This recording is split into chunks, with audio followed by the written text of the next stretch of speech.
All right. Welcome, everyone, to the Brown Guys Gaming channel. Oh, I just realized that my light over here is a little bit dim. Okay, all right, much better. All right, so welcome, everyone. I hope you guys have been doing well. I hope you guys have enjoyed this last weekend. Hope that you guys have had a good amount of fun. That you got the relaxation and all the stuff that you guys were looking for. And hey, and now that it is well, technically it's Tuesday already. Yeah. But well, at least for me here, it is the beginning of a brand new week, the beginning of another week for streaming. Now Yeah, now like the stream title says, we're gonna be doing some painting, we're doing some gaming, and we're doing some chatting. Hey, chat, laughs, all all of that fun stuff. Because hey, that's why we come here for. That's why we're here in the first place. To be over at the Brown Guys Gaming channel. And with that, well, I say let's go ahead and get started. Let's go ahead and move on ahead with a painting, shall we? We have over there a miniature that we are going to be painting, that we're going to be working on, and and oh, I just realized that I didn't change. So we are actually going to be painting a different miniature than what we originally planned, since I made a I made a bit of a mistake last night. Uh so during the weekend, I finally got the 3D printer calibrated. Everything's looking good, it's looking great. And last night, once I got it, well, everything around the 3D printer cleaned and ready to go, no, get it going good, I went ahead and basically put the USB drive into the 3D printer and had basically everything ready to go. And I also plugged in, as you can see down here by the printer, see that cable with that blue rubber thing? That's a heating strip. And I had turned on that heating strip in order to ensure that the resin would be warm for the print. And so my thought, okay, I want to let that warm up a little bit while I take some stuff out of the dryer, take it over to the bedroom so we can do some stuff with some extra laundry we're doing. And well, so I got everything out of the dryer. I got everything good, organized and stuff. But the one thing I did not do, I forgot to come back last night and push the start button on the 3D printer. So it was ready to go. I just completely forgot to get the print started. Oh, yeah. that, that, yeah. I know, embarrassing rookie mistake. So this morning, after I woke up, I went to the 3D print. So this morning, I went to the 3D printer to check on it, and to see, okay, what was to see the progress on it. And much to my horror, the the print, I saw that there was nothing on the print plate. I'm like, oh no! It's like, no, did everything fail? I'm like, no, it's like it should be calibrated, it should be good. And then when I looked at the little screen where the buttons are at, I saw that I didn't even press the start button. Yeah. So I'm like, okay, I guess. So I just press the start button now, and that was a little over 2 hours ago, I want to say. no. It was around, yeah. It was around, because it's 11:02 a.m. right now, and it was at 8:59 when I turned the 3D printer on. And this print is estimated to take around 2 hours and 11 minutes. So we still have like just a few more minutes left until it's completely finished. So yeah. Yeah, that was that was an embarrassing mistake on my part. And yes, and so uh I think and I also hope that this sprint does go on. Let's see, because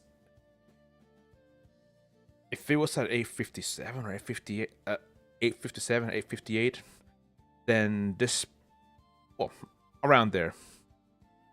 I think by the latest,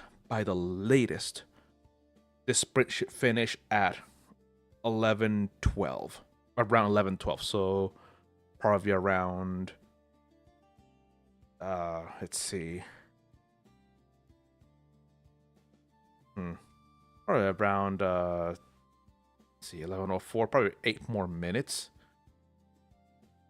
8 more minutes of, at most, of printing, and it should be finished. And then we'll check on the print, see if everything got printed successfully. And then after that, we are going to we're gonna put the next set of prints into effect. Because right here is Dead Mono's actual miniature, and a miniature also made for Milo. And then and the next sprint that we're going to be doing is our two miniatures that that were made for our wonderful viewer Sarah, and since she's a gigantic fan of the Assassin's Creed series, she requested actually a really challenging pair that at first it was a little bit, I felt it would be a little bit over my head, but the more I got working on it, the more I realized, okay, this is going to be really awesome. And it's and if you guys have played Assassin's Creed 3 and Assassin's Creed Black Flag, you should recognize both Edward Conway and Edward Kenway and Connor Kenway. So after these two miniatures are finished printing, the two Kenways are going to be printing. So I am really excited to get that done once these two are going. Well, once these two are finished, and then I'm gonna be put them all in the wash and cure station, and I don't think I'm gonna be, if everything goes well, then tomorrow's sprint will be Dead Mono's.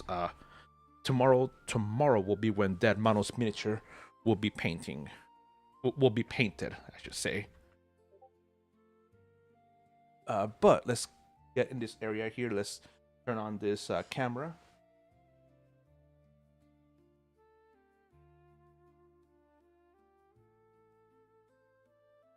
Yeah. So we have that other miniature down there that's going to be painting. It's a different miniature, different celestial creature that we're going to be painting, and that actually is a miniature that was actually specially created for me. I in early 2023. I want to say it was, man, I think it was January 2023. I signed up for, no, December 2022. I signed up for this one guy's Patreon called MZ4250. And if you sign up for his Patreon, you get one custom made miniature completely made by him. He actually goes on Blender and creates some miniatures, and I had a pretty good concepts. But the thing is, he already has a long wait list. He has several thousand people actually wanting. He has several thousand Patreon followers and subscribers. So I didn't get my miniature until I want to say it was around, man, probably July or August of 2025 when I got my miniature. I should may have been a little bit earlier, maybe April or May of 2025. But yeah, it did take a while. It took a little over 2 years, but he finally got to mine, and yeah, I say let's go ahead and go to the other screen, and let me show you exactly what he made for me. So, without any further ado, let's get out there.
All right. So, um, now we can see that the miniature that MC 4250, or his name is Miguel. You can see that Miguel made for me. You see, it's originally requested for it to be the microphone came off the stand. I originally requested a miniature to be uh, uh, a planetar, a fully armored planetar, and yeah, and so he made it, and then but then he also said that obviously, depending on how you want to print it, you can always reshape the miniature, resize the miniature.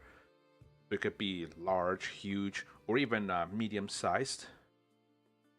So this miniature can be anywhere from an Asimar to a Planetar, maybe a Deva, maybe potentially even a Solar. It really depends on the player and the player's imagination. So yeah, so here we're gonna be painting this angelic fighter. Oh, I should actually change the name up top. Yeah, but this is supposed to be a. So we'll say this is either an Asimar or a Deva fighter. A fighter, but a warrior wielding a great sword, and you can see the armor plates on her wings, the armor plating she has on all over her. Yeah, it's nice. Yeah, but let me mute the microphone, also turn off the camera for myself, and we'll get started pretty soon. We'll first rename and redo the pictures. Yeah, so let's get started with that.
Okay.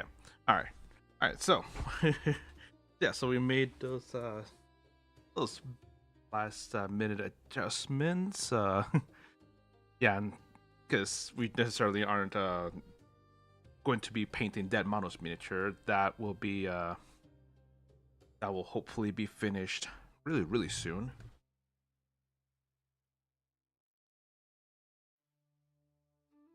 Yeah, and yeah, but with that, we're going to be excuse me.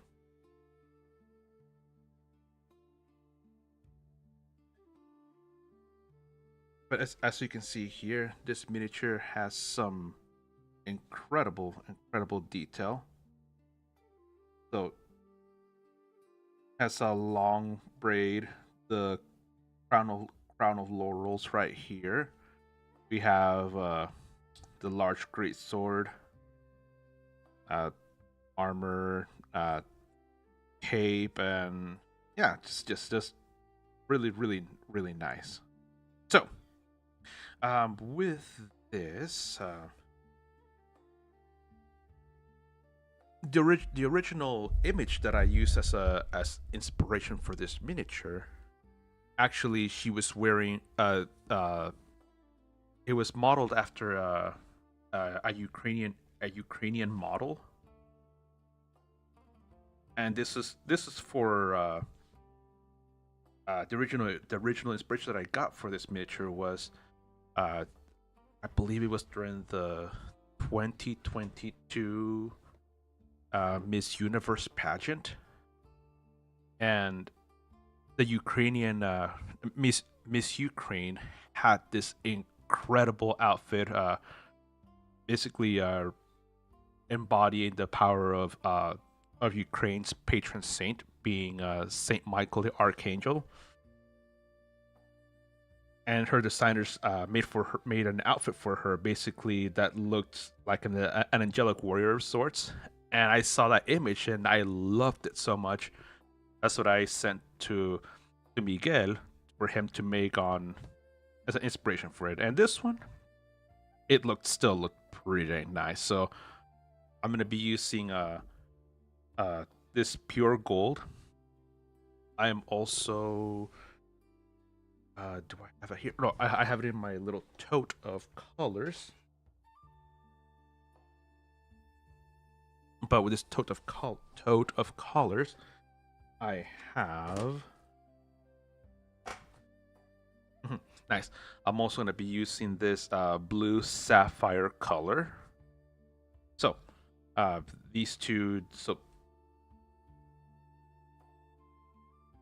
these two colors will be a mainstay for the armor. I'm thinking since it's gonna be an angelic personage from Mount Celestia, I'm thinking for skin tone, I think I might go with pearlescent.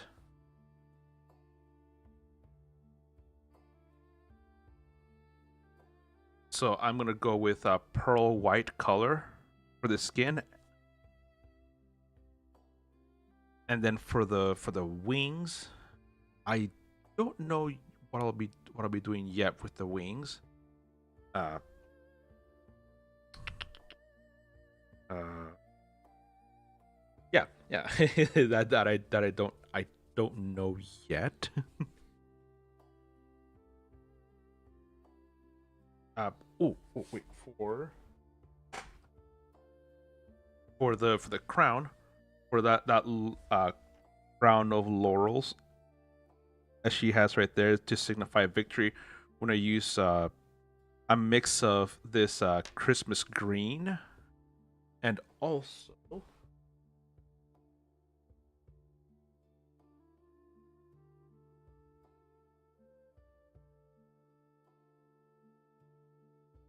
that's not it.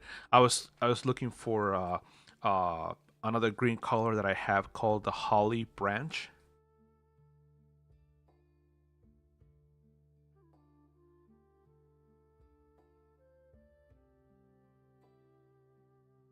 That's not it.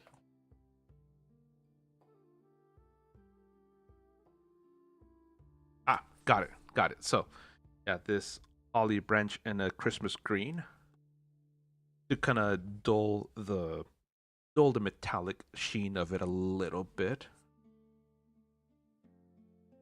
but still have that brightness, that bright green color. And I think for part of the armor, I'm also going to be doing this zinc color. So, yeah, so let me move the miniature out of the way for us for a little bit so I can show the colors that I have planned out.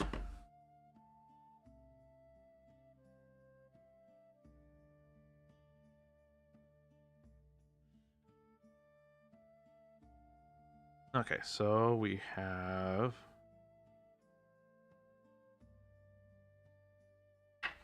so we have zinc, pure gold, sapphire, pearl white, olive branch, and Christmas green. That should be a good combination of colors, and that should help cover us for the next while. And with the miniatures, you can see I've already sprayed a primer on it, so this miniature is ready to be painted.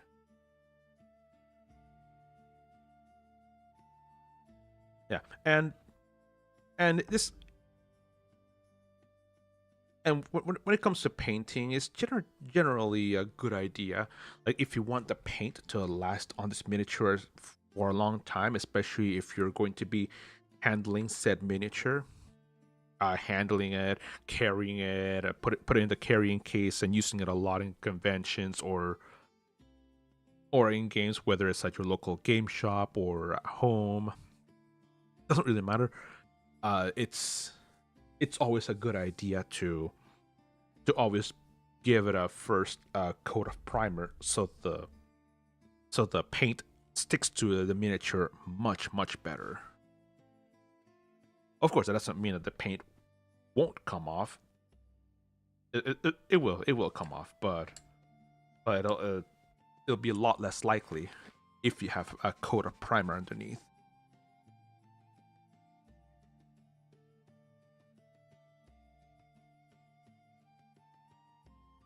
Okay, so here. Oh, and I was also gonna have as a backup, in case things are tight, I have this other miniature here, a skull lord. You see, it has the 3 heads, but I instead chose this one. But that skull lord is also primed and ready to go, so be on the lookout for that one. Be on the lookout for that one in the future. It's gonna be a really good paint, a really good painting.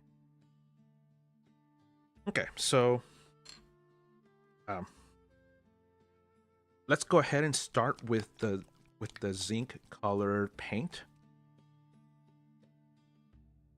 because I think we're gonna go primarily zinc color with the armor, and then we'll just do accents of that blue sapphire and pure gold. Yeah, pure gold. Throughout the entire armor.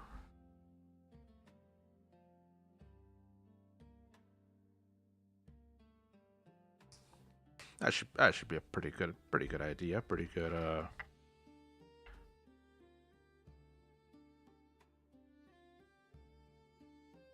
pretty good bit and way to go around with miniature. So let's get it started.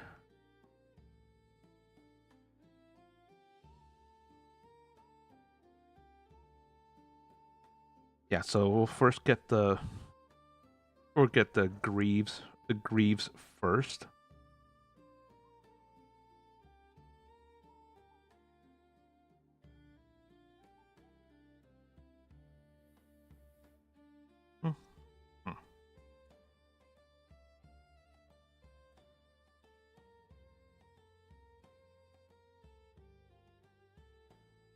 Yeah, so these creatures, uh these creatures called devas, celestials, are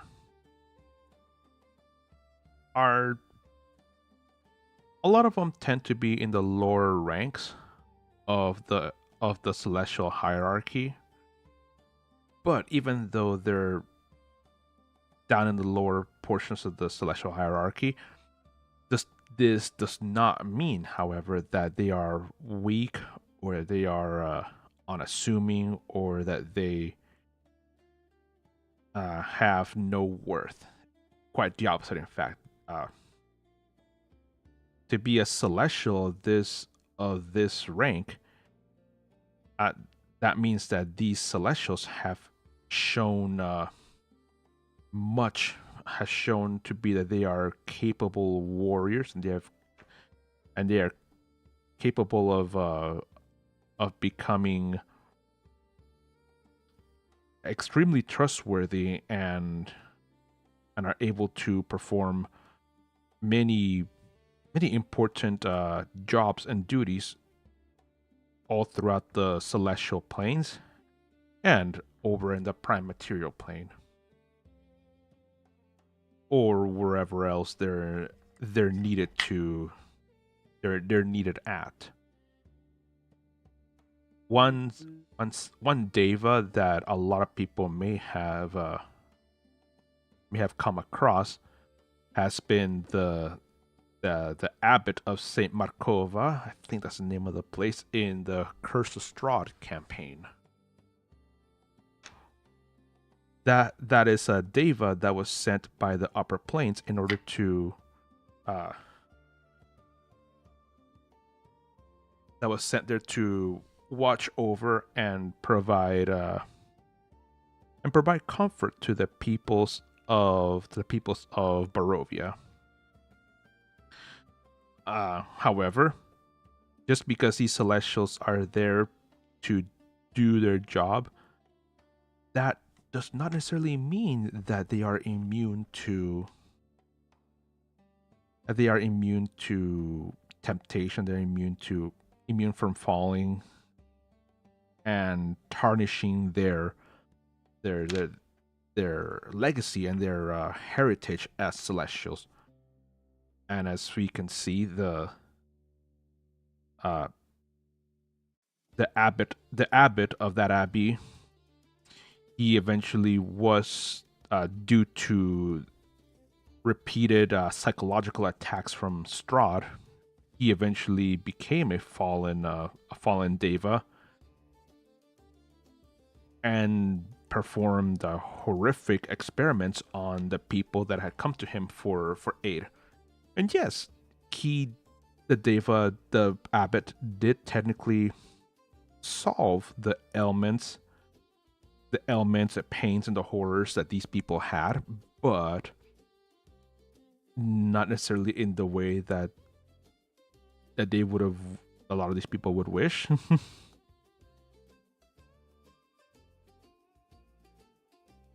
but yeah, but that's just one example of a celestial that a lot of people may have encountered in the past. Uh, but besides that, uh,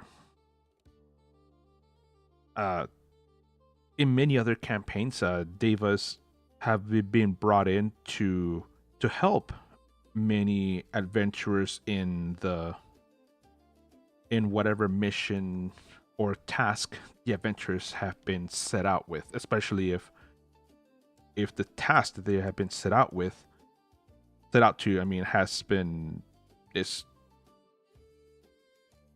righteous and holy enough. I remember some years ago in a gaming convention, I was playing in a what's called an epic adventure, and epics are quite fun adventures because the standard D&D table is usually composed of one dungeon master, and then that dungeon master is then accompanied by at least a minimum of 3 players, and at most 7 players.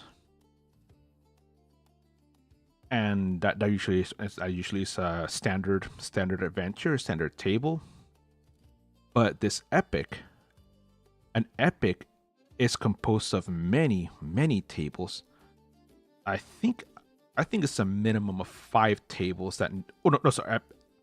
If you really want to get bare bones with it, an epic needs a minimum of 3 tables, depending on the intended levels of play that the developers had for that adventure.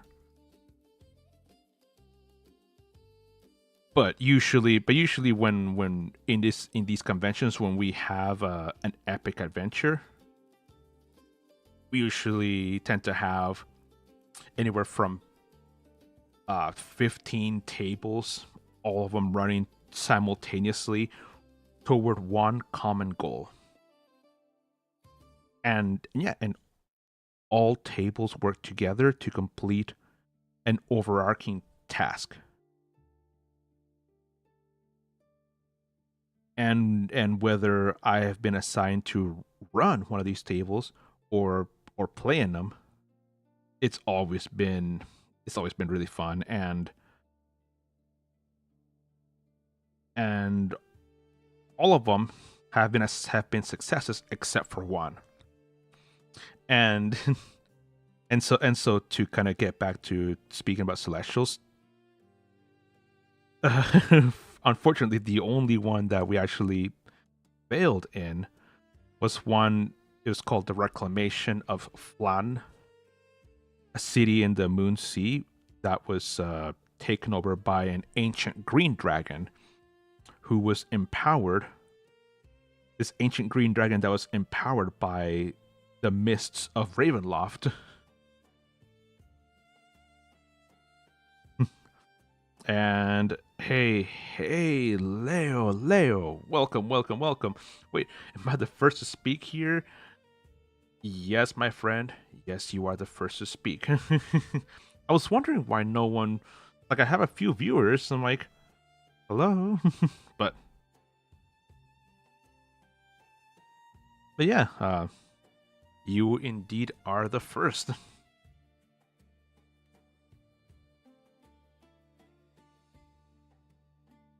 Yeah. Yeah. Okay, all right, come on. Aha, there, much better, much better.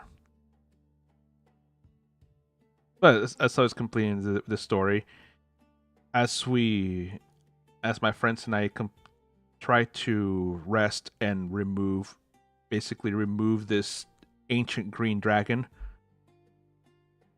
One of my I was playing a cleric, and I was playing in a high level adventure table. All of our characters had to be between 17 to 19, and my character, my cleric character had the ability to cast the spell Planar Ally, which this spell Planar Ally is an extremely powerful one because it allows you to call for the help of any celestial.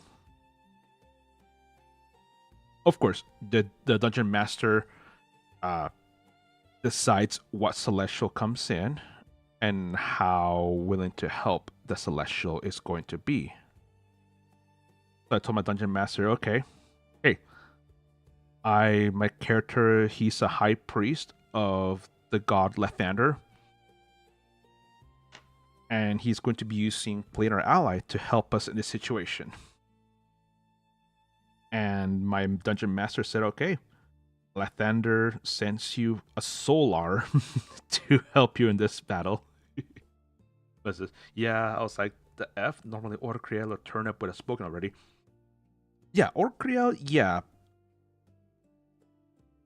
I I would be actually very surprised if Thermal Turnip would have messaged to right now. He would is he's in Australia, and it's actually really really really late in the night over in Australia right now.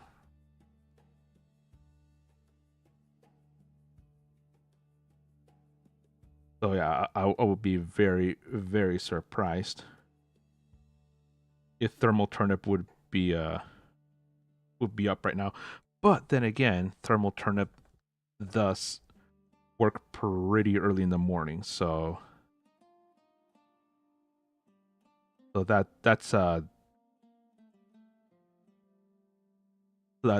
is a pretty that's something about him.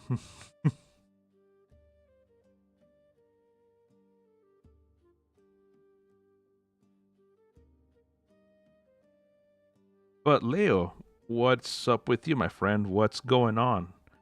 How are things going?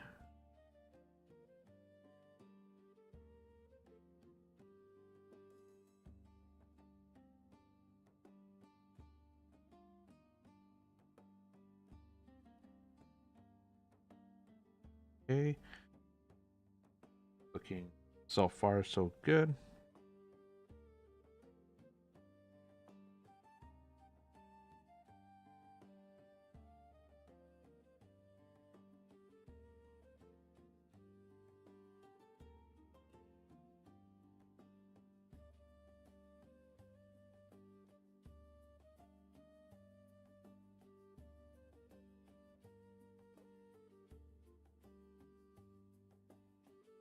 Okay. Okay. Yeah, let me actually lift over here and then refocus.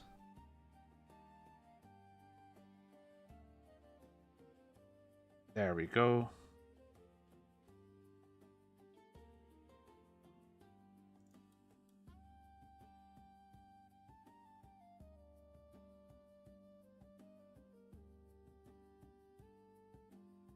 Okay, I still need to print behind the legs on here. So it's gonna be a little difficult to do.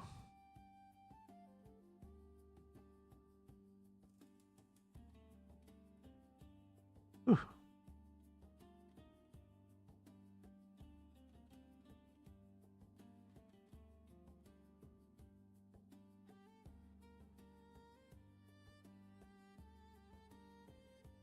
Aha. Then I'm gonna try to get over here behind the leg around here, do this kind of roundabout area. Hmm. That might be a little too difficult. Yeah, yeah, yeah, yeah. Yeah. Well, I think I got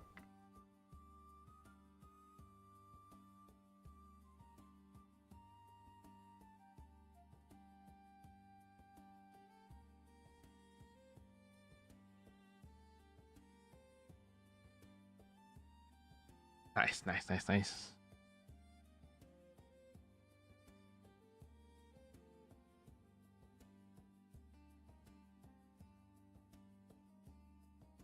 Oh, I see over here. Part of the waist over here needs to be painted.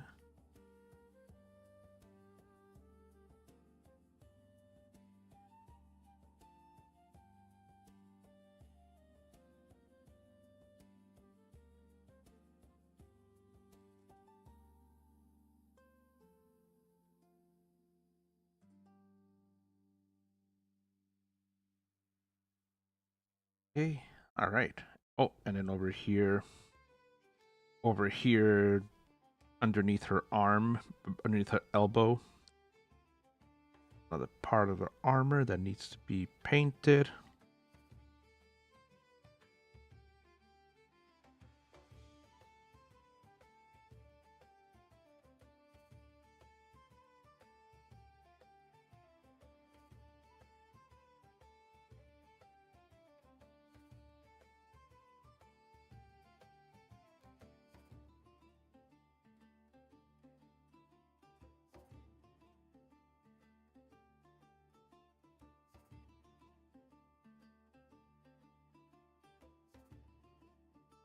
Okay. Look at that. Look at that. That's looking really, really good.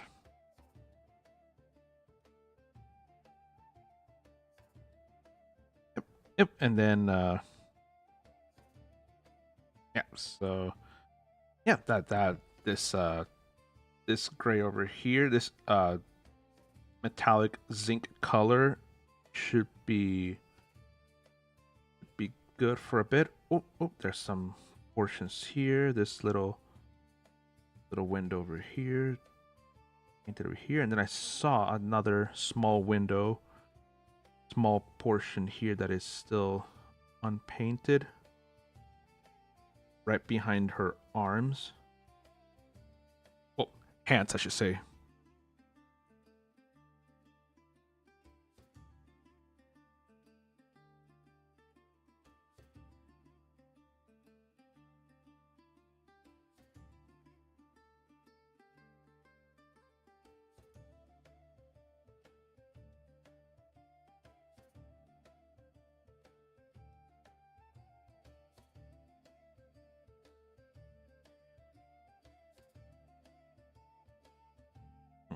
Mhm.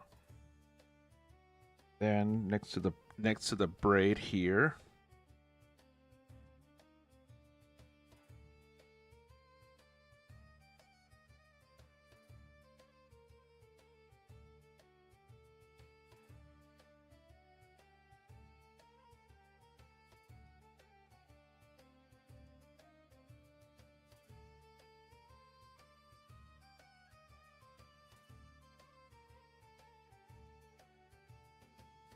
Okay.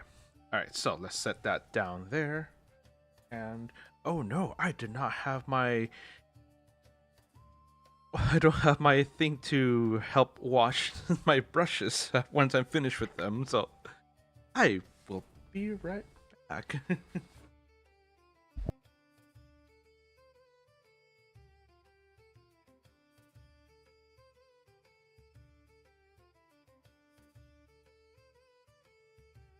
And also, we can see that the 3D prints should be finished, so I'm gonna go ahead and quickly take care of that as well. So let's take out the prints from the printer, and then see if they're a failure or not, and then get started with a new print. So I'll be right back with that.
Okay, all right. So I've returned, and I returned with some good news and some bad news.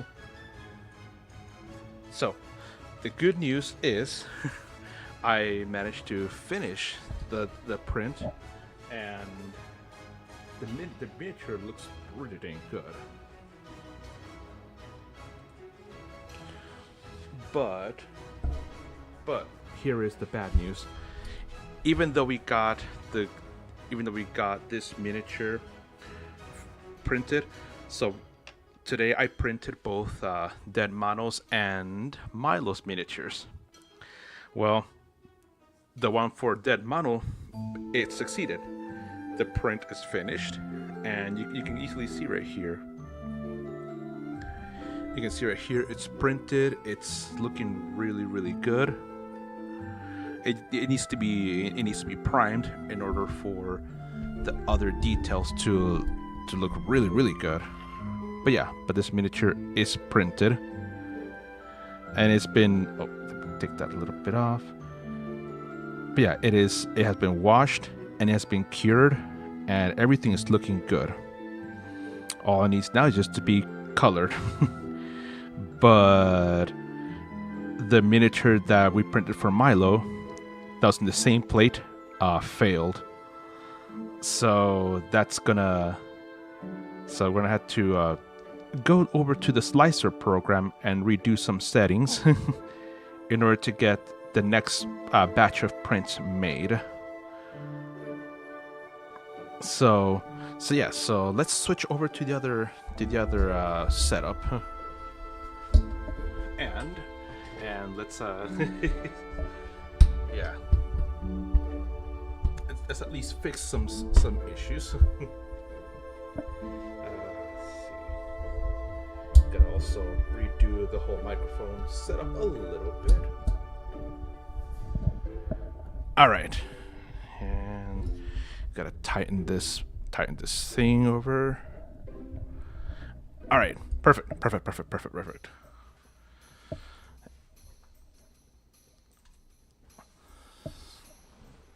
Okay, so as I switch to this camera here, oh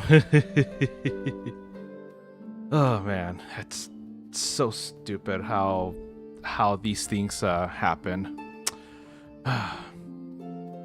but yeah, yeah. Let's see. Let me make sure that there's no like personal information out here.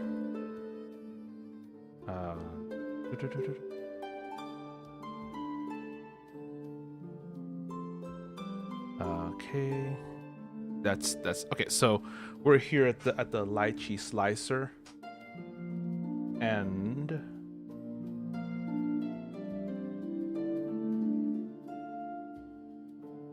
okay, so let's okay, and then let's see. Let's add this to just to kind of test things out a little bit, because like I said, I don't necessarily want to I I don't want any pertinent information to release about me, you know what I mean? And let's see.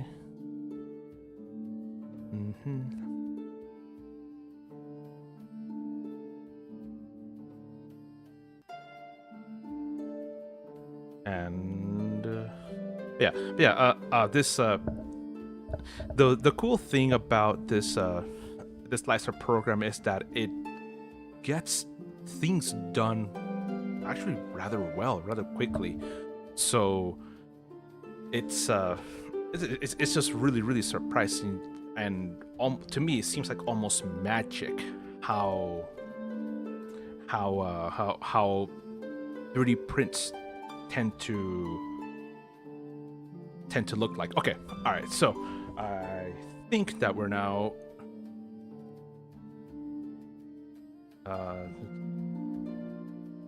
Okay. That's Okay, now we can switch over here. And okay.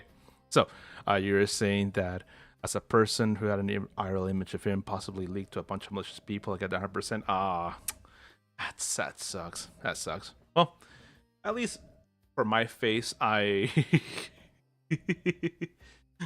not worried about my face.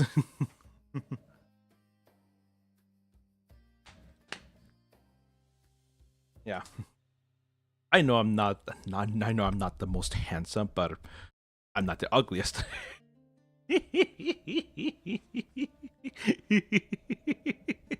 All right. All right. So, okay, so let's add some files. Because I redid the miniatures that we are printing. So let's add 1, 2, and 3. Okay, so let's add 3 miniatures in here.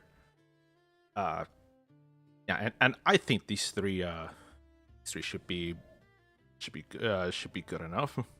I have more than enough resin. As you were able to see, I pouring in the resin onto that vat. Everything should be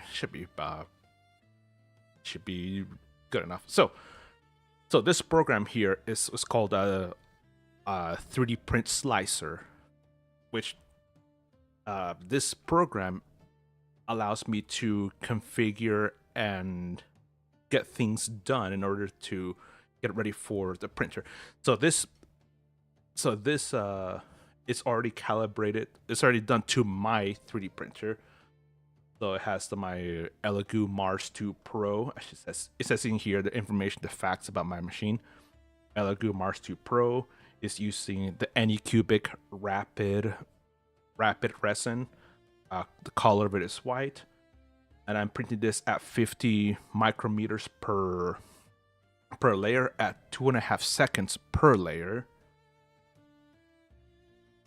And okay, so now I'm printing 3 miniatures. So let's get this one separated over here. Let's move it more toward the front. So okay, so here is so let's repair some of these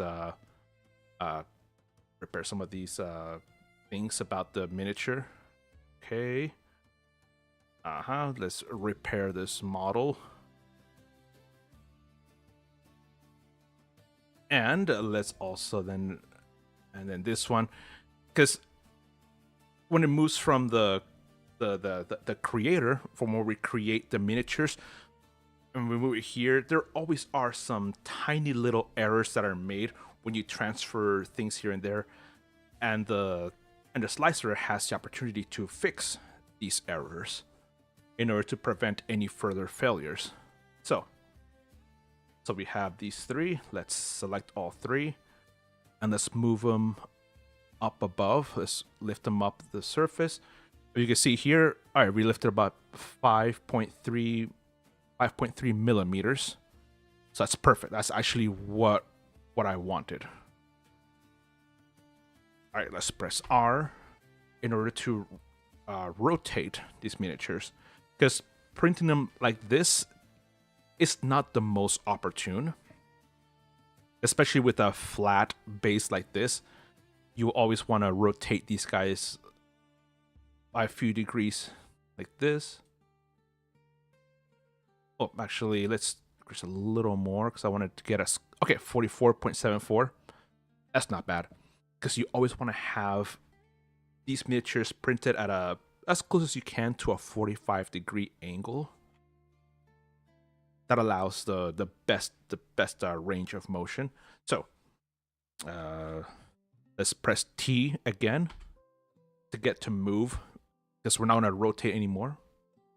Let's move these miniatures, because as you can see, this section here, that means these are outside of our print surface. This right here is the print surface that we're going to be printing on our printer. So let's move these over to the side. And you can also judge by looking at the shadows as well. All right. So let's select this 3 once again. Now we click here on prepare, because this layout section, this is where we can add and delete files and miniatures, and this is where we can move to different places in case we were this is where we can move things. And let's see.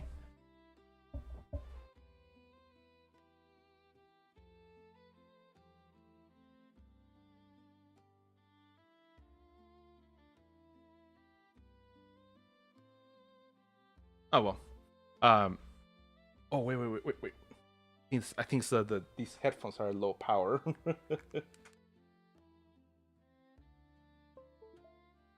Okay. So let's yeah, I had to plug in these headphones. And what was I gonna say? Okay. Yeah, now we can click on prepare. So we can't move these right now while we're in this prepare tab. So let's add a raft. Adding a raft to these miniatures, it makes it a lot easier for them to remove from the build plate. Sure, it uses up a little bit more resin, but I'm willing to sacrifice that extra resin just to allow the removal of these prints from the print surface to make it a whole lot easier. Because let's say that I didn't want to add a raft, so let's go ahead and add here generate automatic supports, and you can do all of this. I'm doing this with a free version of Lychee Slicer.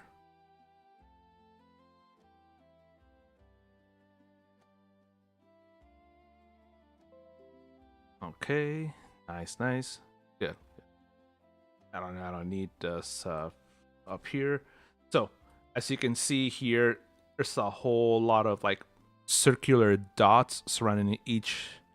So that makes it so that I had to remove each of these like almost individually, and that makes it a pain in the ass removing these supports from the print surface. So it's almost always recommended to have a raft. Okay, so let's go to layout again.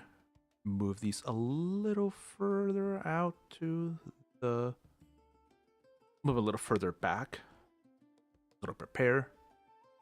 And these miniatures, these supports seem to be looking good. But one thing about automatic supports is that they don't get every single detail. So we'll go to these, what's called an island detector. These are additional support. It'll look for what's called islands, in which, for example, let's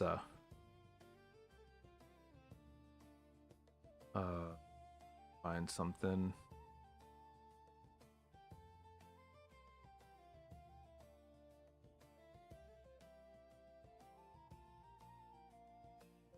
Okay, well, actually, yeah, let's go back to this whole thing over here. Oh, wait, select these 3 again. Search selected. So it's going to search for little small floating areas or areas where it believes additional supports should be placed. And so those free floating areas or areas where supports are needed, they're called islands. So it's currently detecting where any potential islands might be in order to get them all figured out.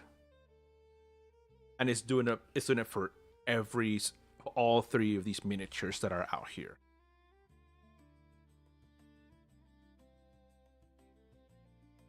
All right. And it's detecting some already.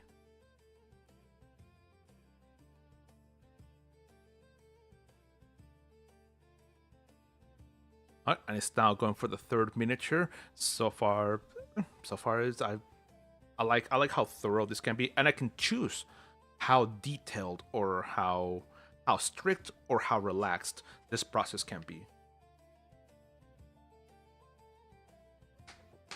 It's basically 4 levels. 1, 2, 3, 4.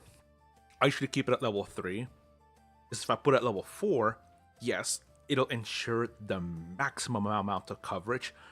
But I found that if I go with number 4, yes, it works. It's really good, but it makes with too many supports, it actually makes it much difficult to remove the miniature from the supports, and that increases the risk of parts like these, like this staff here, this pirate sword, like long thin areas, like bits here, this axe. It makes it more prone to break off as I'm removing the supports. So yeah, let me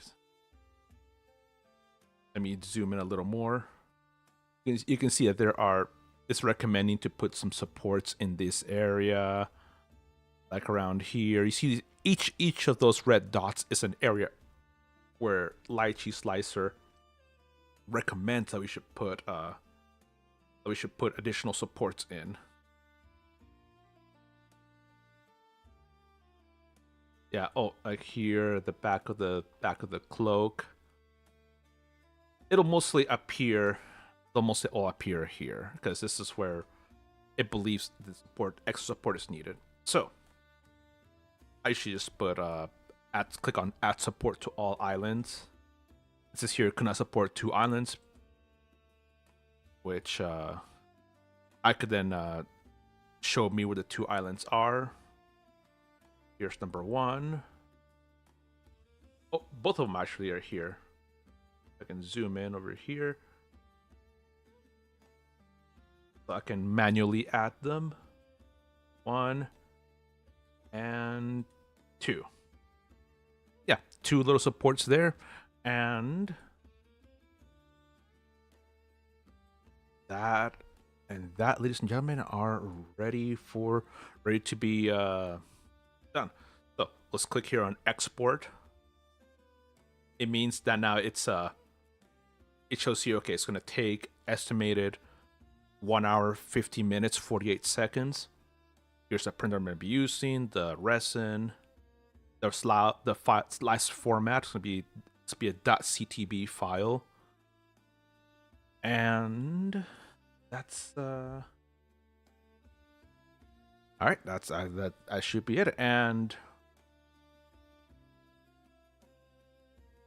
okay, and so now we just click export slices to file. And because I am using the Lychee Slicer free, it's saying, hey, get the 1 month free trial of Lychee Slicer, and you get the new auto supports. They look awesome. But after 20 seconds, I can just click on continue, and it'll take me to my to the file in the area where it wants me to I want to deposit this file that I've just created. Okay.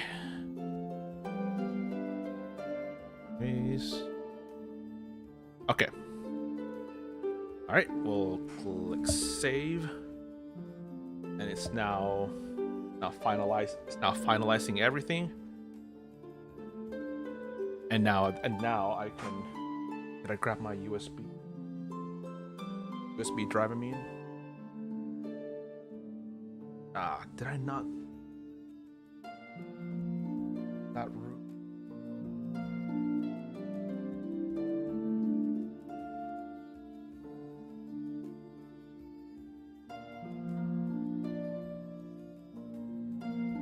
Okay. Oh. And as we can see here, oh wait, let's go back. As we can see here, that's how the miniatures will look over in the in the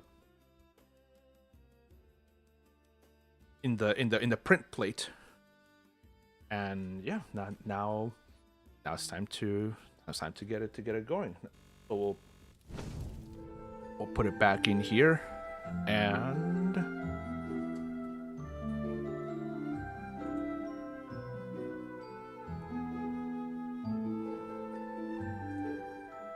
yeah, now we can just close the lychee slicer, and then I will get this started once again. And also I'm gonna go to the restroom as well, so I will be right back.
All right. I'm back, and well, now that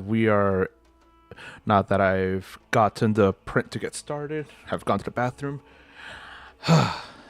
Now this, now that this odyssey is over, we can now go back our to our painting, go to our painting, and have it basically be uninterrupted again. That was so stupid, and and also just very ridiculous with all the delays and all of the uh yeah, all the delays and all the stuff that we just had to deal with right now. But now that everything's done, uh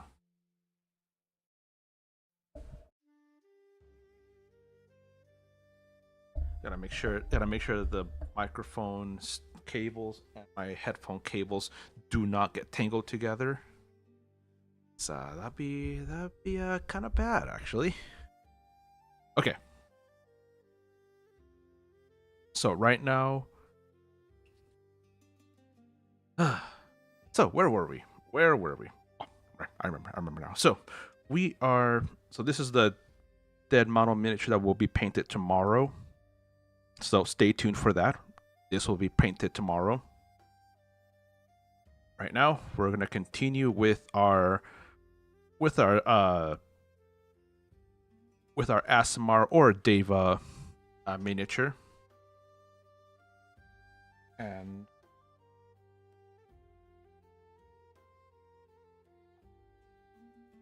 yeah, and then we'll use we'll use this brush now to help to get this to get these last armor plates up here on top of the wings. Yeah, we'll use this brush to get that last section painted.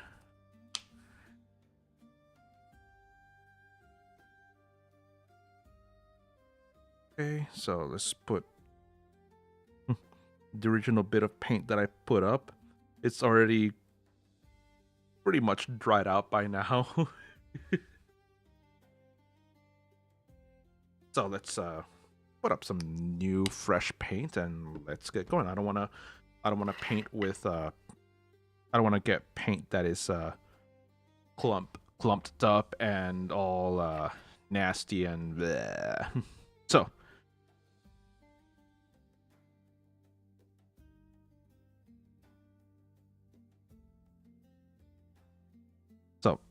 actually, let me bring up here and refocus. There we go.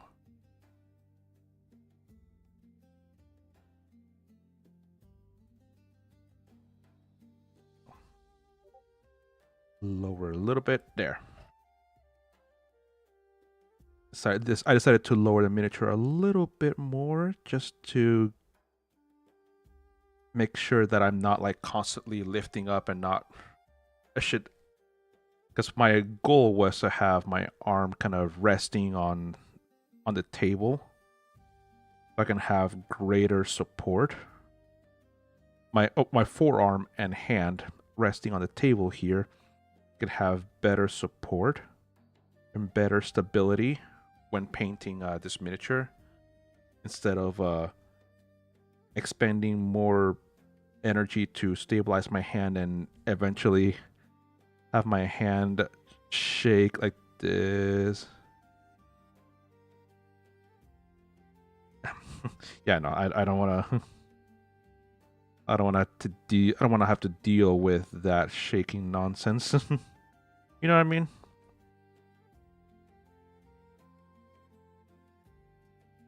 Use every advantage.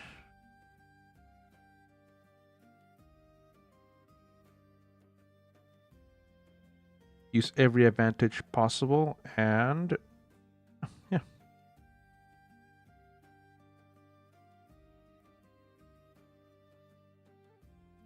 And then over here underneath these armor plates here for the wings. Let's get these, and also I'm not gonna be super critical if I get some paint on the actual wings themselves, because I will be then touching up the wings later.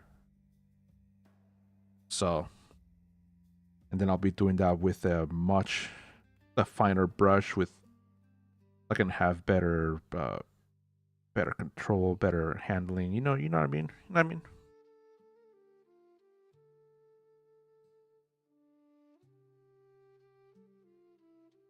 I just want to make sure to get these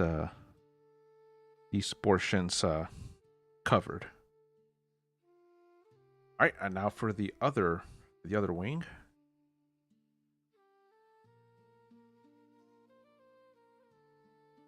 Let's get the top portions. Good coverage on the top portions here.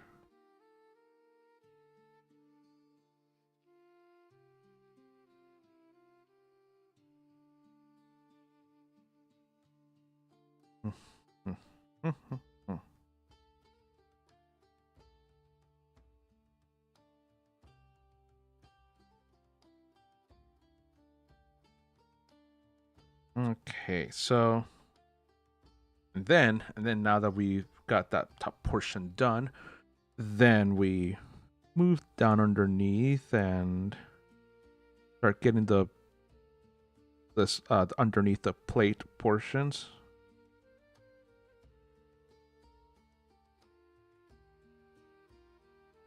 And yep, let's get that going.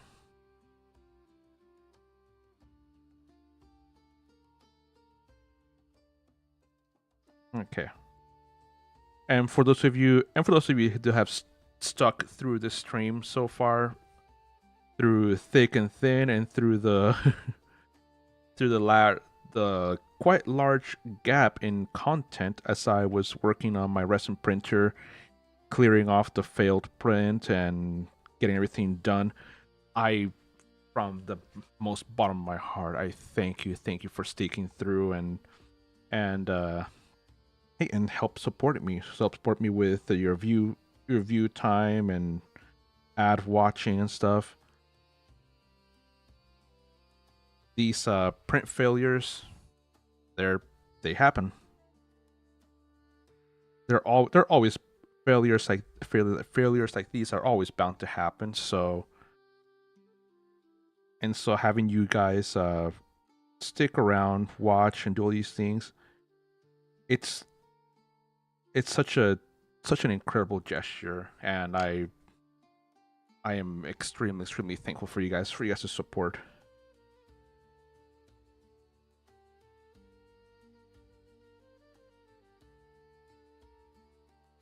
Okay. Then let's get the graph here for the bottom, from the bottom portion, and then we get the bracers, the arm coverings, the pauldrons.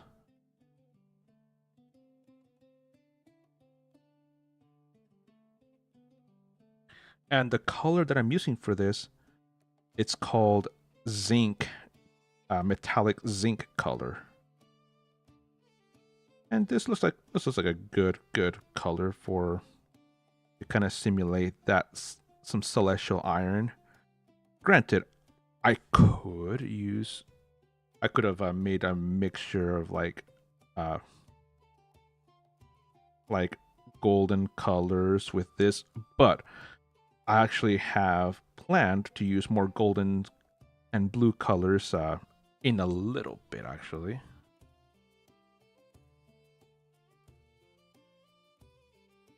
Right, and then let's get over here behind the neck and between the wings over here.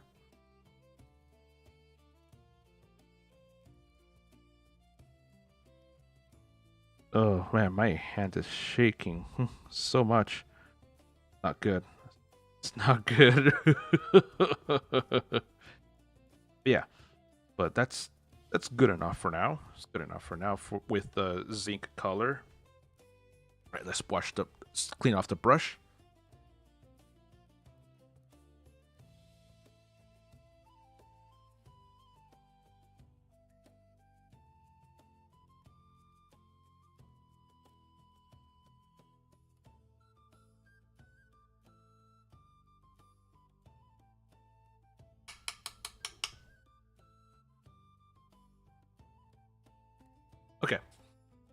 right, so with that zinc color having now obtained a second coat,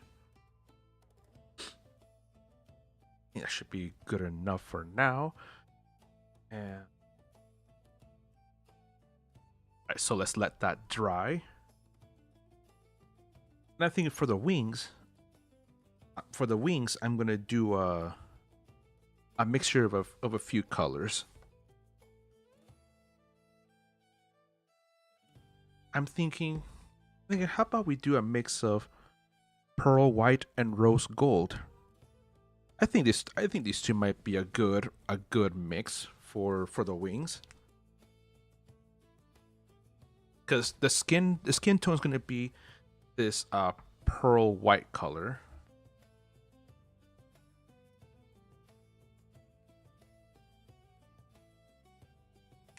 And okay, so let's pour in a small dollop of paint on both sections. On a small dollop of paint on the little tray here. And then we'll see how it looks like. Yeah, let me show you here. This is that's what I'm using so far, those two. And the side here. And let's start mixing them. Start mixing these two colors.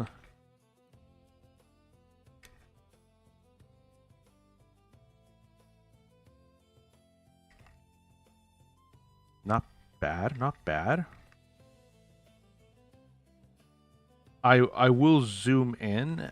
I will bring the plate closer to the camera after I finish here, so you guys can get a better view, a better idea of how this is going to be looking like.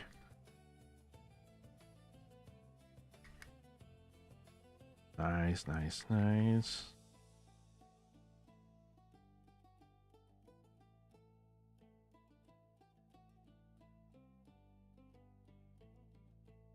That's looking quite nice, actually, right?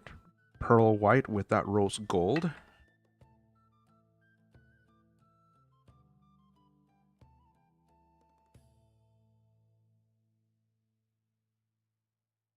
And me personally, I really like rose gold. In fact, on mine and my wife's 5th anniversary, well, actually 6th anniversary, I bought her this ring, and she also loves this. She also loves this color because the original wedding ring that I gave her when we got engaged, it had this beautiful fire opal, but it was with 2 little diamonds here to the side and this almost like surrounding of a gold band. And it's beautiful. It's beautiful. I really like that. And then as for the 6th anniversary of our wedding, I found this ring over at a JC Penney Jewelers, and it being rose gold, and with both her and I liking this one, I thought, I got it for her, and she loves it. Problem is, this is too big for her finger, and we've always meant to get it resized, but now that JC Penney is no more, we're stuck like this. So on stream you often see me wearing these two because just I love to have this one on my pinky finger next to my wedding band. This is supposed to be I told my wife, don't get like super expensive ring for me. This is a little bit of amethyst and silver. This is supposed to be a rose gold portion, but it's rubbed off, so it's now more like gold and brass with amethyst and a little bit of silver here. But yeah, I like to have her backup wedding band next to my wedding band, and just have.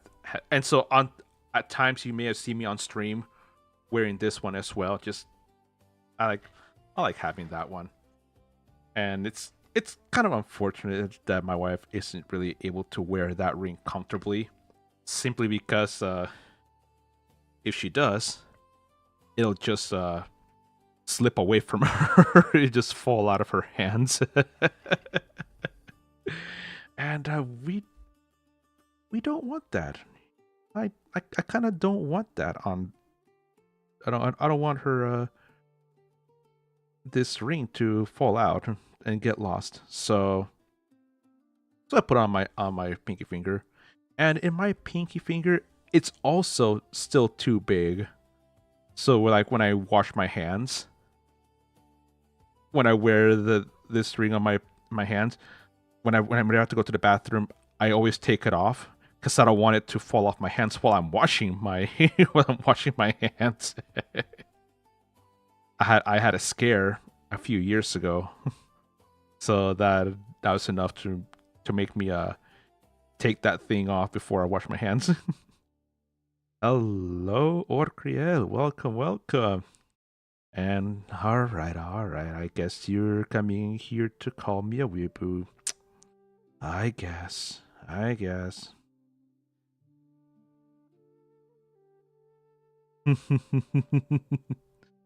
Hopefully you've been enjoying the stream over here so far.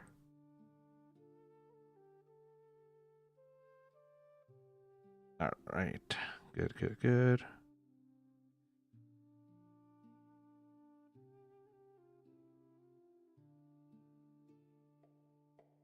I'm not getting close to the tip of the wings, right where it goes close to the plate.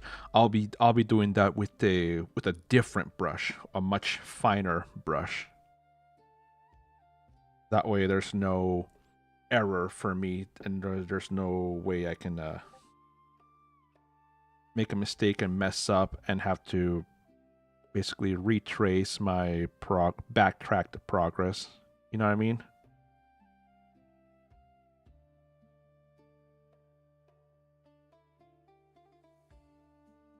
All right. But Orcriel, how was your streamer today? I saw that you were streaming, and it's like, oh, that's quite early. And also last night, I don't know if I mentioned it, but it's pretty cool that you got your new mouse and your new desk.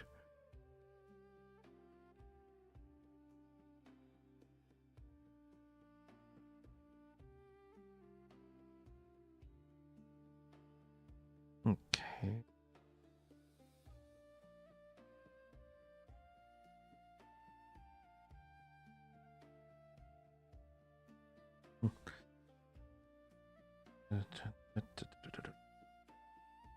Okay. Oh, what you write? Ayoto, this is the main weeaboo, and Lennis Weeaboo Jr. My stream was fine until blue screen. No! No! Oh, oh, that sucks. So you said that yesterday, because you said yesterday your computer was like running like the thermal paste was just dried up and just basically not in place, or I'm guessing this is a continuation of that problem, the aftermath, or it sucks though having to deal with that. Ugh. That's so unfortunate.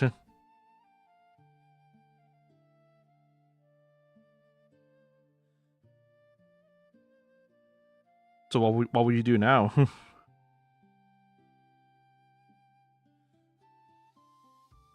Need to get new parts soon. Okay, so that's I mean a new CPU, a new motherboard, or are you able to salvage one part but then get a new one of something else?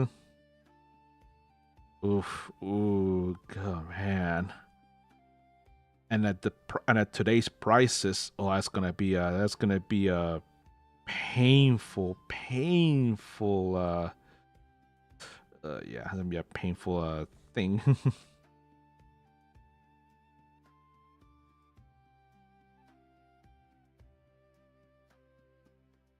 Yeah, I. That's why I'm taking my computer pretty soon to. Uh, when we travel down to Utah for the convention later on in March, I'm taking my computer to the people that I bought my PC with. Uh, I'm taking it there just to have them give it a good tune up and tell them, hey, redo the paste, clean off all the get all the dust, redo all the do the thermal paste in the CPU, GPU, like get all of that done. I want this PC to last for many more years, many years more. I'm building mine out of pre-built. Okay, yeah. I know how to do PC building, but the thing is, I always doubt myself whether if I have done everything correct. And yeah, so I'm constantly just questioning myself and asking, it's like I did it, but did I do it right? Did I do it right? And just that question is always ever burning at the back of my mind. So that's why I most of the time I just go with actual professionals, and yeah, and then that's why that's why in 2021 my wife went through these guys uh, to get my PC built. And yeah, these guys did an amazing job, and in the time that I've had it, we've taken it over to their place for servicing and tune-ups, cleanups, and etc., etc., etc. And yeah, it's been great. It's been great. Granted, I have a lifetime warranty on all the components, and yeah, so it's so yeah, so this PC is looking real good. Okay, I should show you Wi-Fi. Oh, I've learned how to do it. I've for many years I've watched, and for my wife's PC, we've we've built her PC. We originally bought her PC from a pawn shop, but then throughout the years, we've upgraded the GPU, we've upgraded her motherboard, her CPU. No. She still has the same CPU since from that PC that she bought at the pawn shop. Yeah, but she upgraded the motherboard. She's upgraded the GPU. She's upgraded just about everything.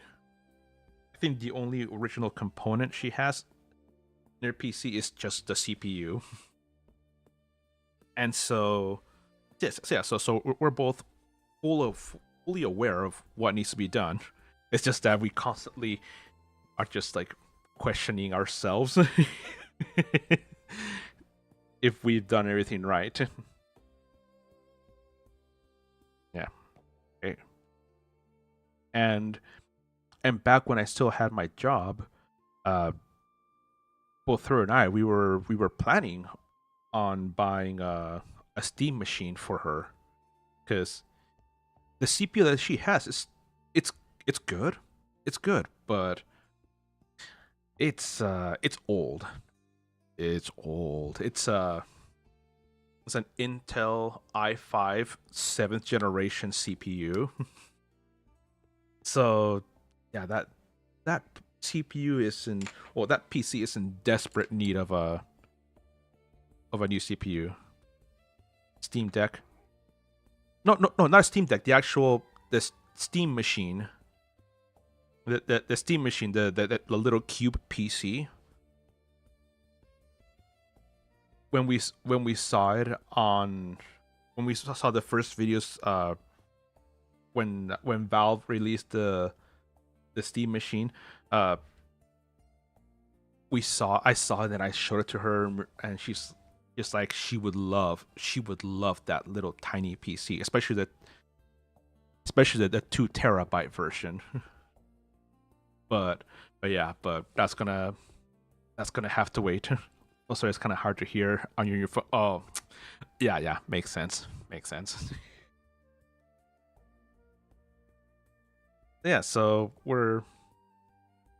uh we're gonna wait for a while, but basically when the opportunity arises, and of course, and when that thing actually comes out and is released to the public, we're getting the Steam machine for her, because she loves the portability aspect of it, because she says that she being able to go from her desk and then basically, and if she wanted to go out to the room where the TV is at, and then have the opportunity to unplug, take her tiny little PC from where her desk is at, and then plug it into the TV in the TV room. She absolutely loves that idea. so so she's loving that idea. And yeah, technically you can do that with a normal PC. Unplug it and then plug in the computer to the PC, to the TV. But her PC is just so big and unwieldy. It's not something that she wants to carry every single time. But with this, she really likes it. And then whenever we go on and travel, yeah, whenever we're out traveling, whether for vacation or conventions, being able to take that small PC with us, she's like, yeah, it's like, yeah, I want that.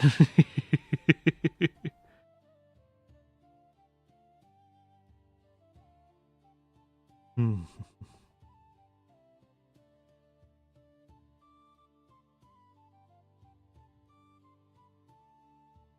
Okay, good.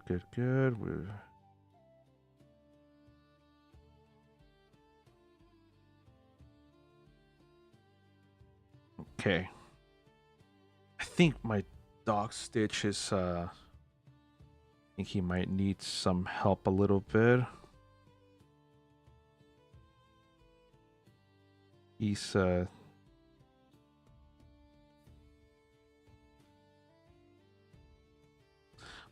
I will be right back. I think he needs help getting off the couch.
Okay.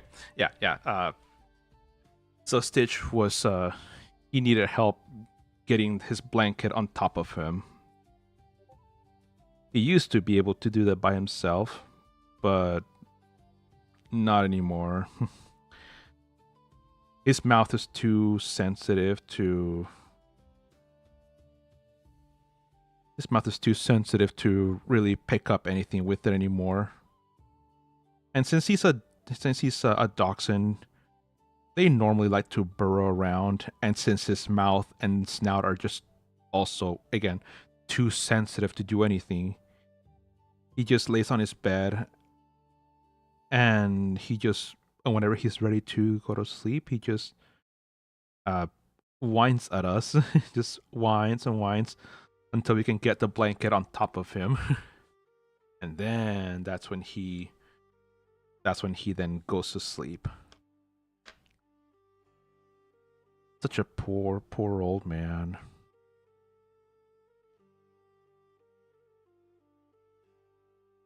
It's sad how life just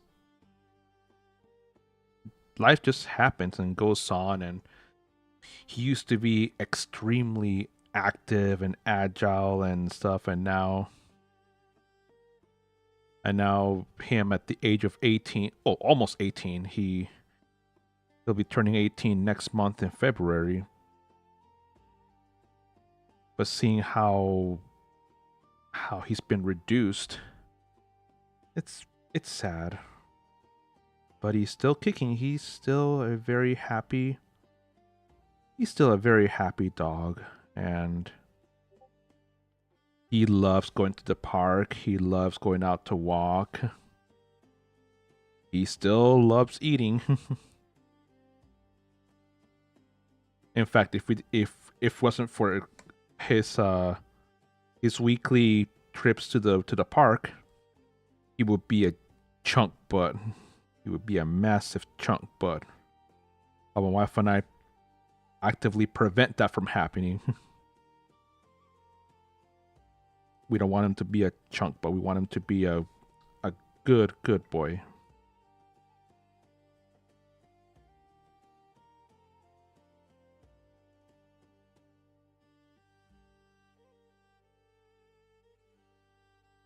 And plus, he's made some really good friends over at the dog park as well. There's people that love seeing him, and whenever he meets new people, and whenever you say, "Oh yeah, he's 17 or he's almost 18," people just hit us with this look of amazement and almost disbelief that our dachshund, is that old. Okay, let's get here the top of the swing here.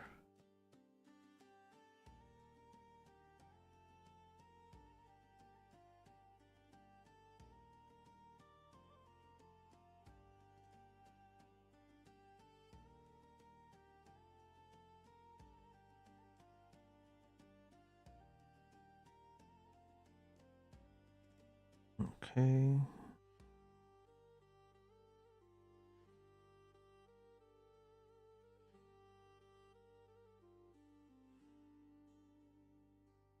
All right.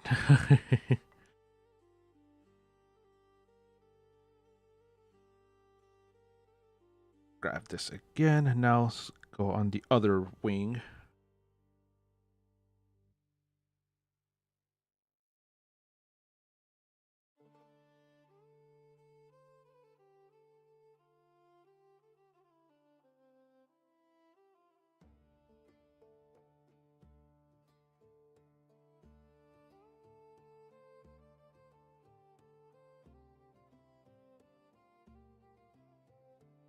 Okay, I think I'm gonna make some more of that white and rose gold paint, because the one that I made originally is now kind of running low and starting to dry out a bit. But that's the thing about acrylic paints; they're known for drying out rather quickly, especially once they're out of their bottle. So, yeah. Here's the brush to mix it all up, and here we go. So we continue, so we mix it all up, and this time once we mix it all up, you gotta make sure to keep it together instead of just letting it be spread out like it was. Let's kind of bring it closer together so that it dries out slower.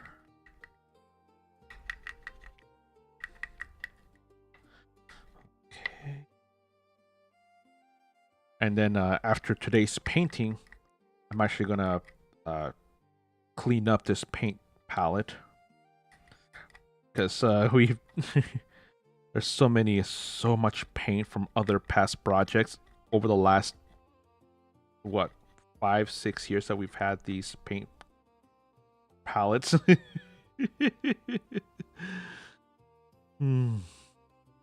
So yeah, it's about time to wash this paint palette. All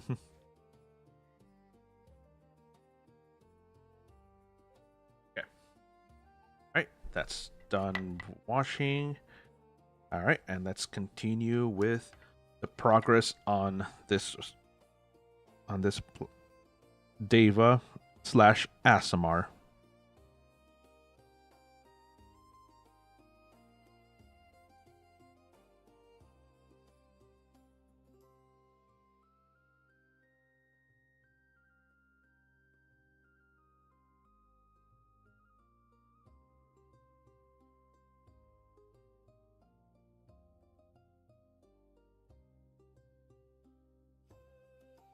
Very, very nice.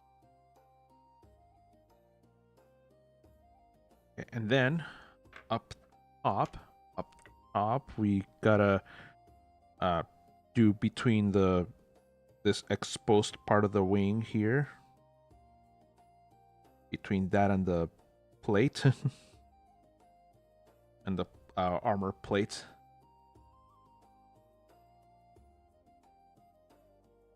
Okay, gotta hold my breath for a moment.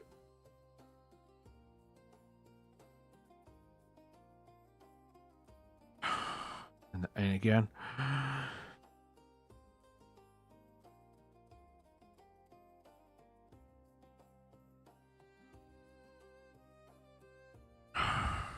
Okay. And again.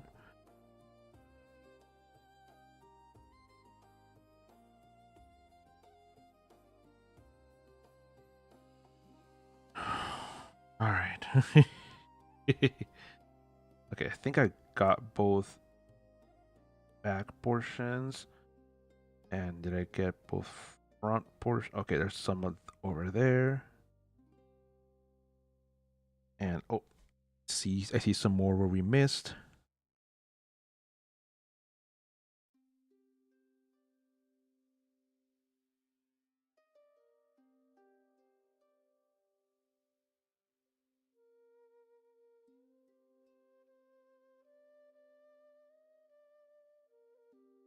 Okay. And then some more over here. And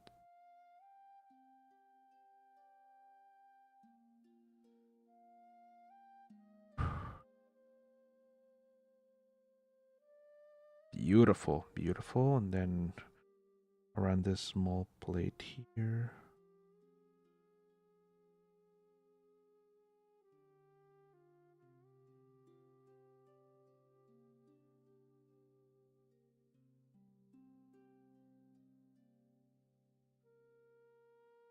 All right. That is gorgeous. That is absolutely gorgeous. All right, let's wash the brush.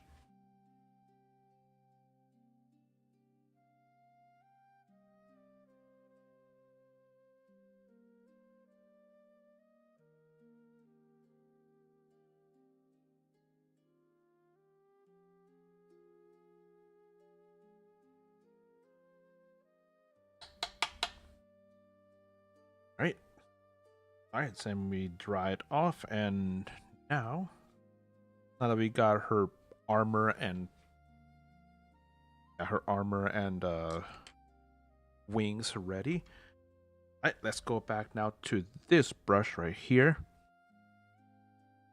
And I think the next portion will be getting her these capes, basically the cloth part of her armor. And I'm thinking for that we'll do blue sapphire with pure gold trim, because you see right here in the armor, you see how there are little borders in here, separation plates. Thinking of doing those even out here, doing those with the real gold, with pure gold, and then blue sapphire for the mantle.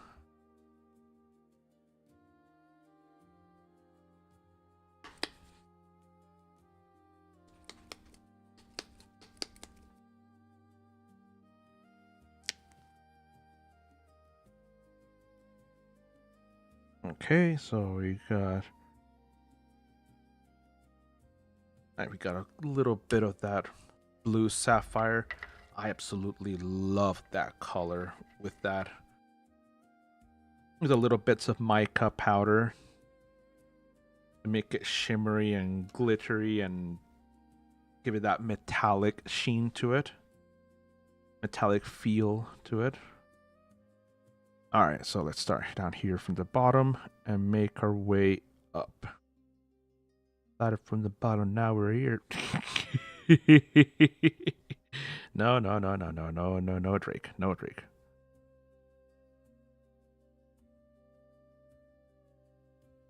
But saying that is, let's start from the bottom and move our way up. That's quite literally the what came to mind. That hasn't been a song that I've heard in years.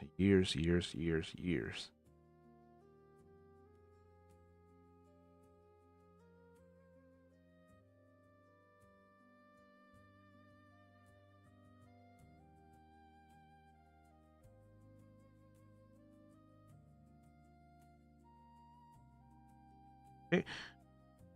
All right, and then if you look down on one of the corners of this current print, you can also see part of my 3D printer, also going.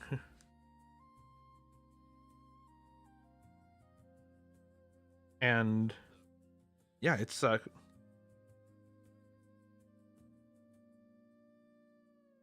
it's so far so good.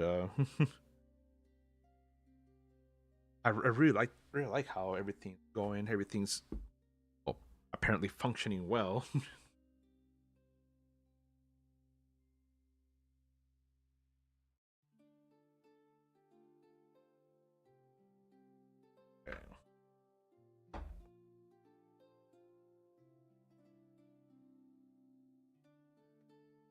Okay.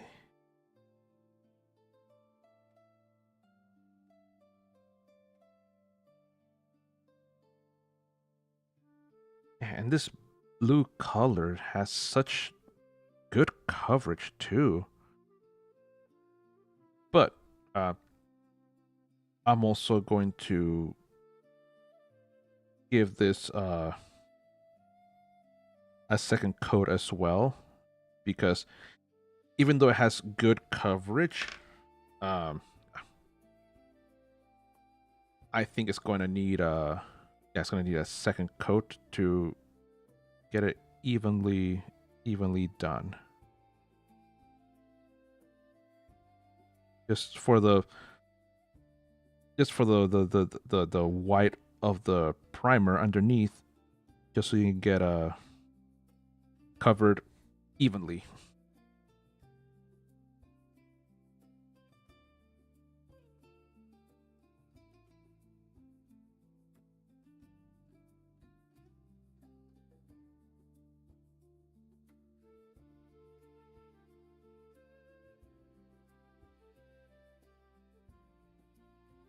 Okay.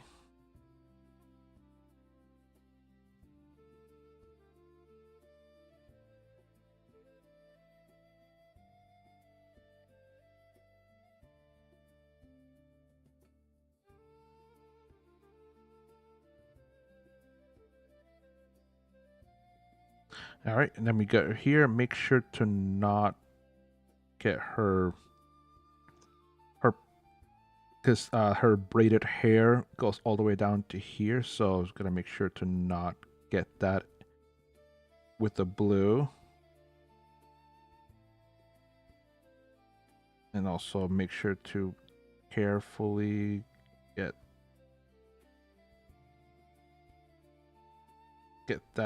the inner side of the cape, this blue color.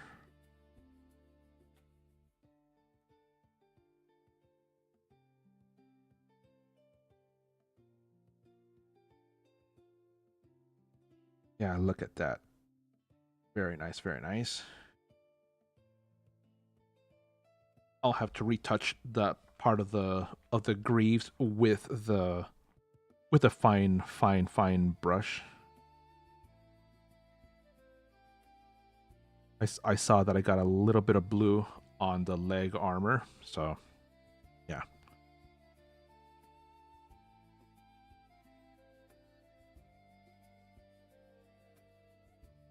Right. Carefully. Carefully. There. I am the greatest. No, not really. I am moderately okay. I'm okay. I am not, nor will I claim to be the greatest.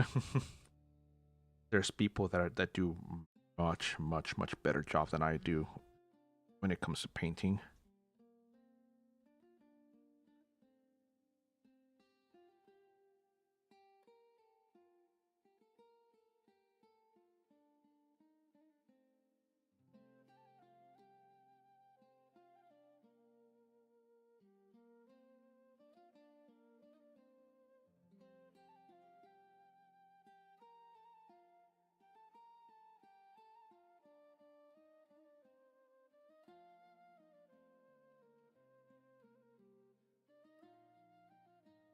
Okay. And then start and then go from the top and make our way down. Right where the sash is tied from.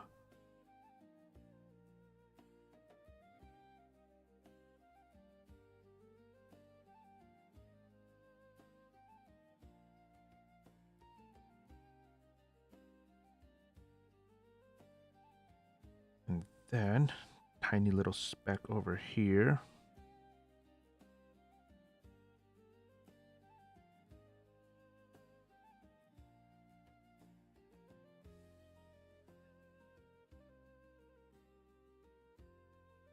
Okay.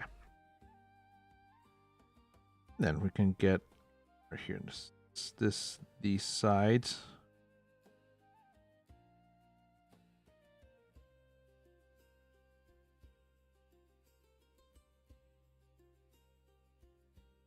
Ooh. And then get this other side here of this middle sash here.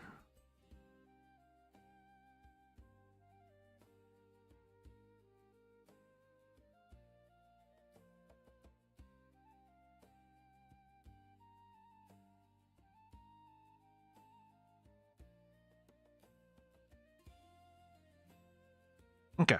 Nice. All right, and then we can get around the back.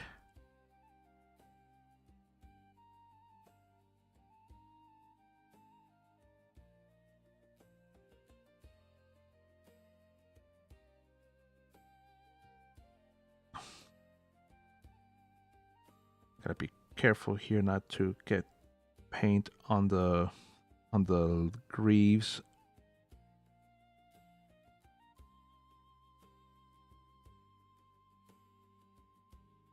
Ooh.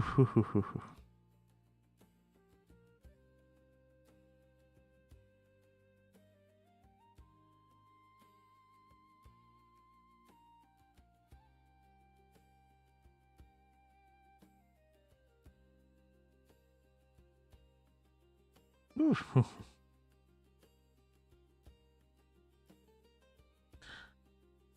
What have I gotten?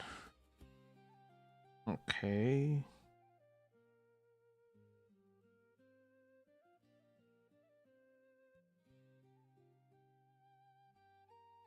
Yeah, okay. That's looking really good.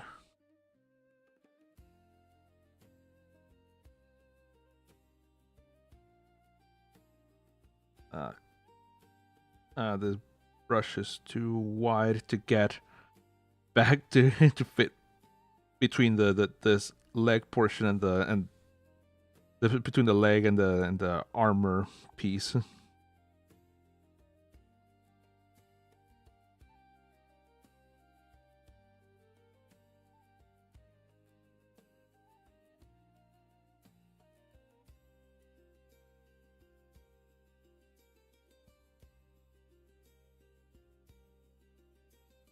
And I think that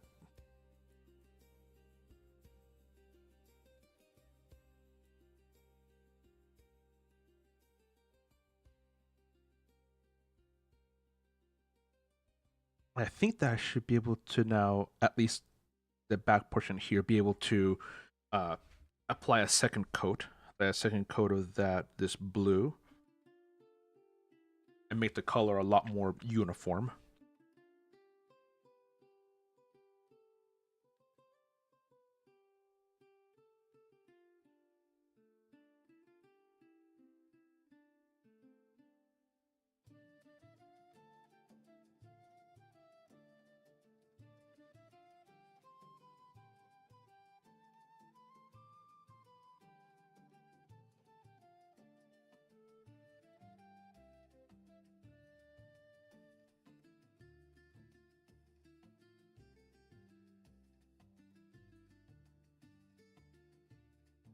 Okay. All right. And now to the mid portion, we'll make this line here where we'll stop our progress, and then we will go no further up. And then for the last section, we'll begin from where the wings end and make our way down.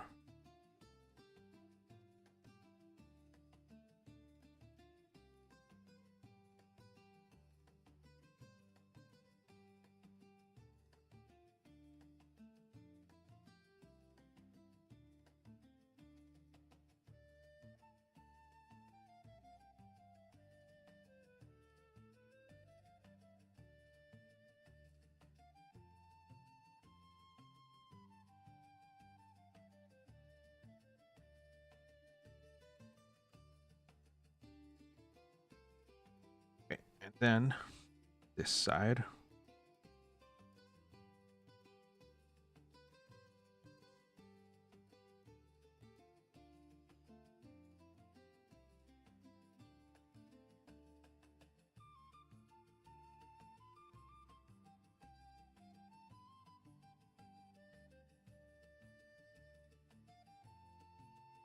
All right. All right, and then lastly, the front portion here. Almost said that. My mind had the word apron, like the apron portion, but no. That's technically not an apron.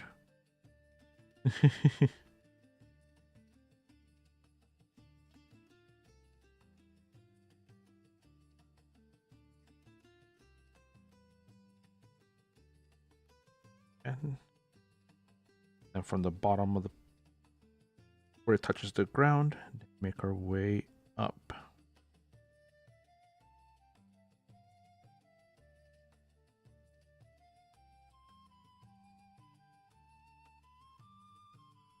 All right. Very, very nice. Very nice.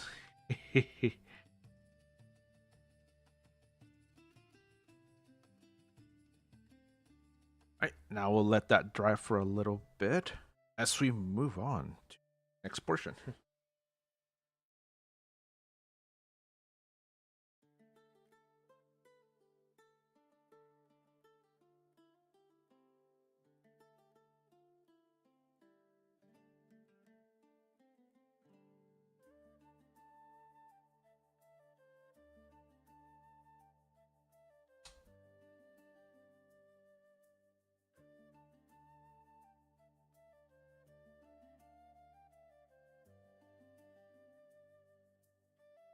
Oh, okay. Okay, so now we'll go ahead and get her hair colored. Yeah, get her hair over here. And I've mentioned that I want to do for the hair, do a mix of pearl white with this pure gold. Because her skin tone is always about of a pure pearlescent white, and so, well, that's the thing about celestials. Skin tones always, that doesn't matter what color it is. It's always a very pure color, and depending on whom these celestials serve, they will always have a very similar representation of the deity that they have been assigned to, and will match the desires and whims of the celestial that they have been assigned to. So, for example, if this was a celestial that has been under the service of, like, let's say, Sune,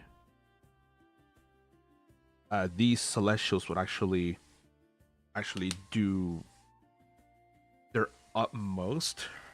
They would do their utmost to look as physically beautiful as possible, since Sune is the goddess of beauty. Well, one of her many portfolios that she's taken upon herself is the goddess of beauty.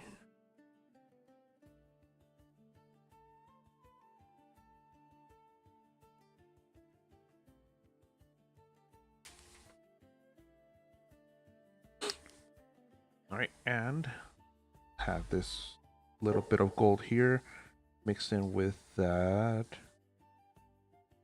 pearlescent white. Almost like a fried egg, right? A fried egg, a fried egg with an unusually large, glistening yolk. Okay.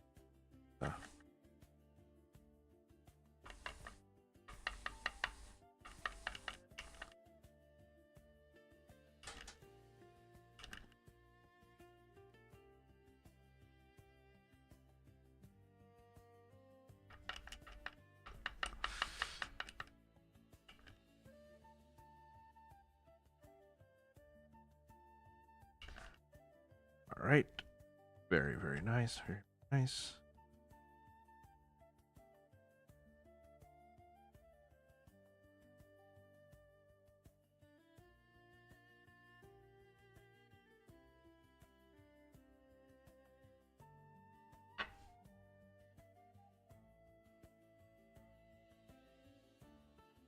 All right, that should be a good mix of colors right there.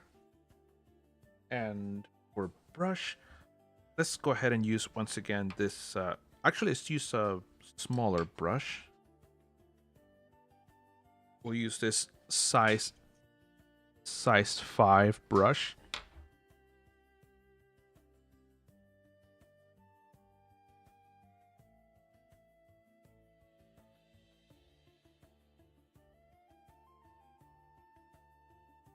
And okay, so let's go over here, turn the miniature around, and start up here with the hair here and the braid.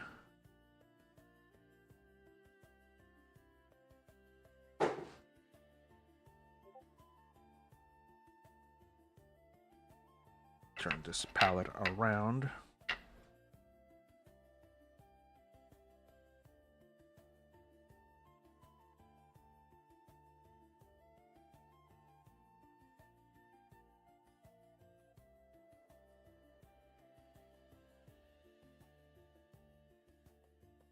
Really good. That's really, really good. And then we'll also move here to the side.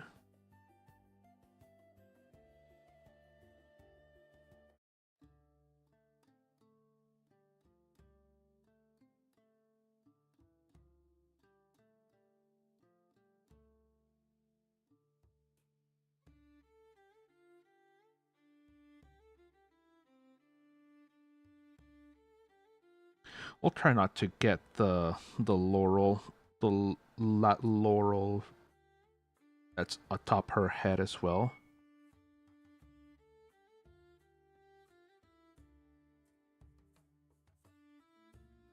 Now, for the laurel, I'm actually gonna be painting it green, like as if it was a freshly picked crown of laurels awarded to the Olympians back in the day.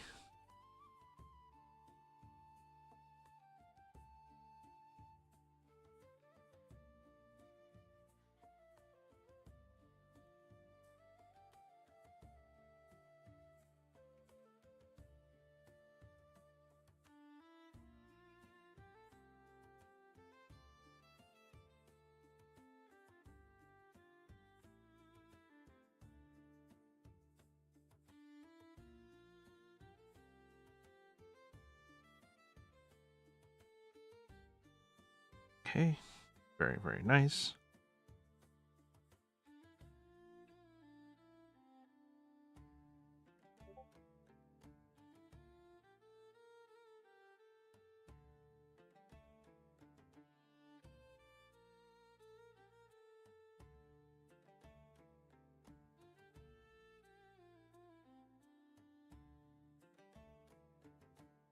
Right.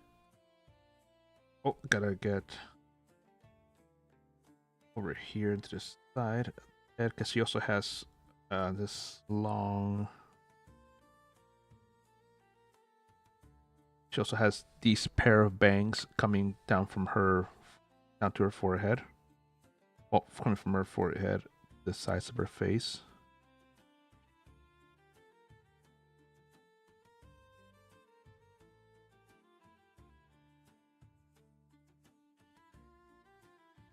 Okay. Oh, oh. It's like, no, no, camera, work, please. Hey, got it. I got it.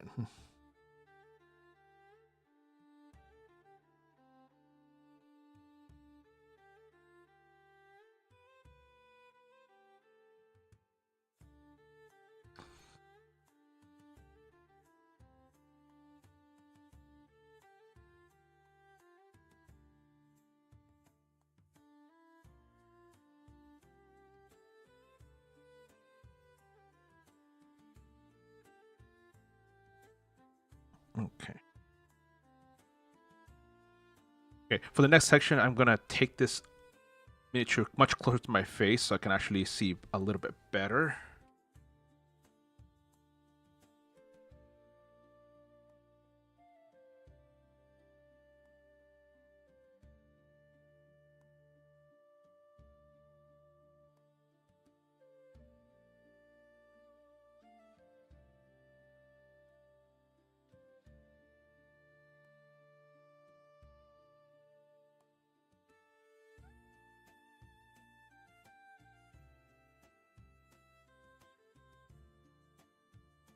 Okay. All right. Okay. So I painted a little bit here underneath this part of the braid here where it goes underneath the armor here. I needed a much, much closer look in there. And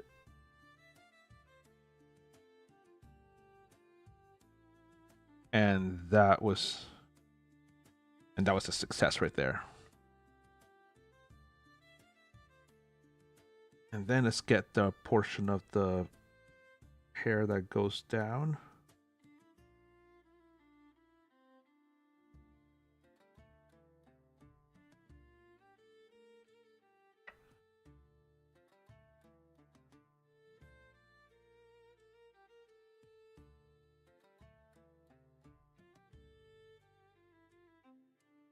And now get the sides and the back of this hair over here.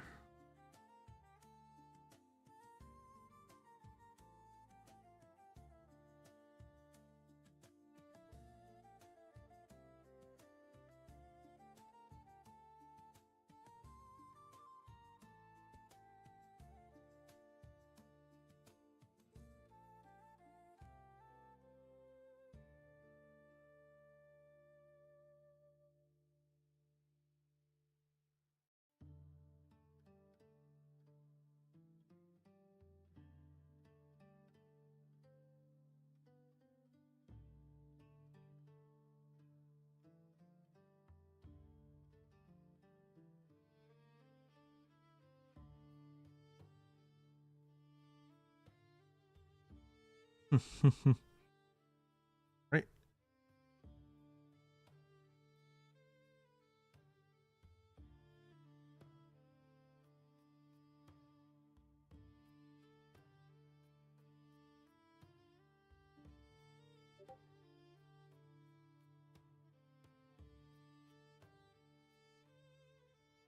Okay.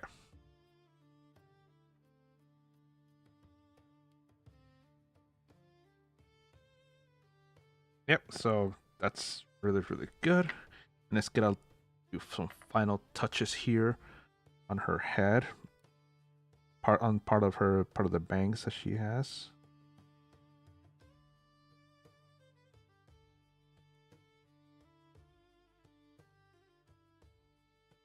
Especially on this side.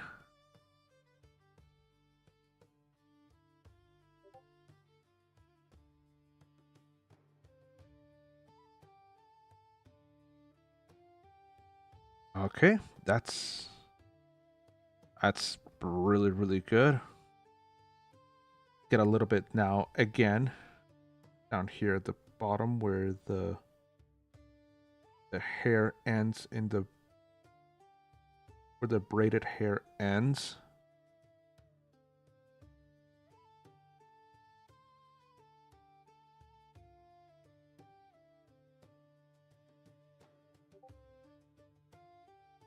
Okay. Whew.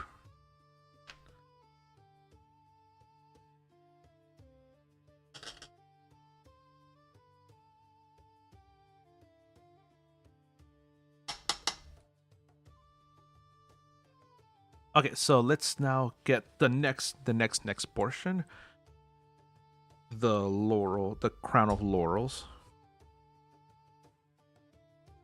For that, I think I'm just gonna use just the holly green. Oh, technically the name of the color is called holly branch.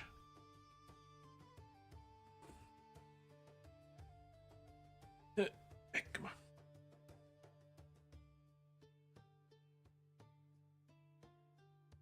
I'm just gonna grab straight from the paint cap.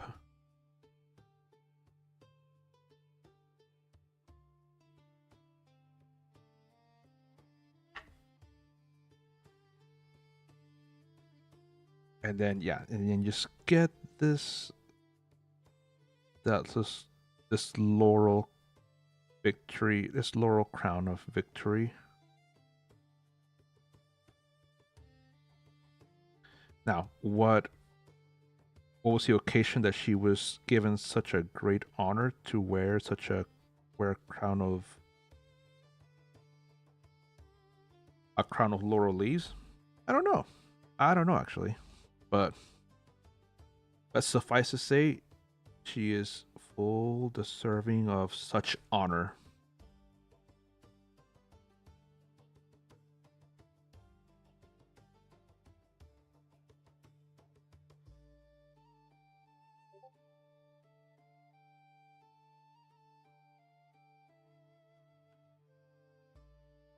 And especially when it comes to powerful celestials like these, uh, whether they were participating in the Blood War or in some other conflict against the forces of chaos or evil, mostly evil. These celestials have gained many accolades in the battlefield that have awarded them the use of many honors, titles, favors from from greater celestials such as planetars and solars, or even lesser deities, demigods, or actual full blown deities.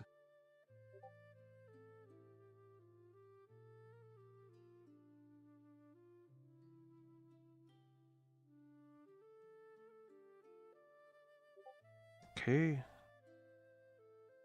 think I got it.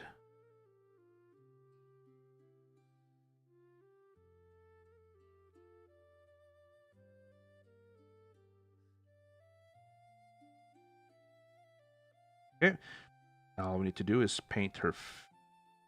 First, paint her face, hands, and sword. Oh, and then also do the golden decorations on her armor.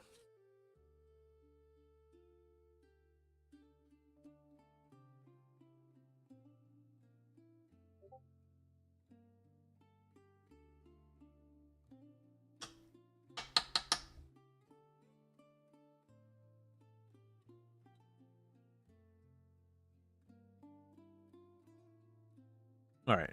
And then for, like I mentioned earlier, for her face and hands, that's gonna be just a pearl color.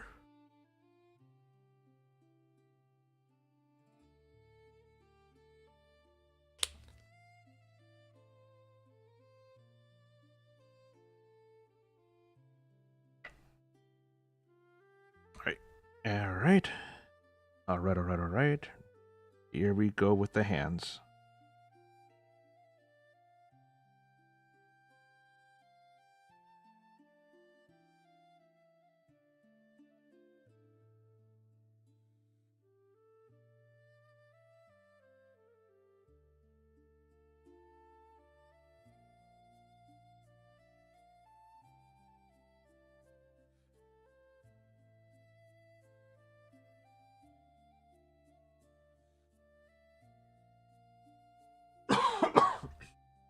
Oh man. Good thing I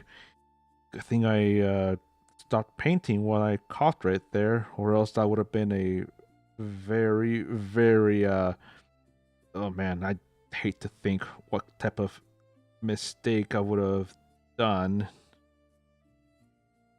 Oof, oof, shush, shush, shush. But I don't have to worry. I don't have to worry about that because everything here is now just really, really good. Now we need to get the back of the hands over here. Easy enough. Feet. Easy enough feature.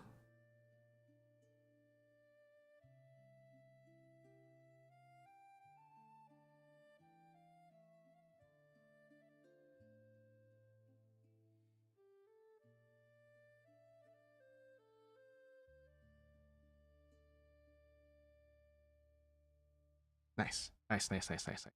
All right. Well, the sword, thinking I'm gonna do a shimmering silver for this for that sword.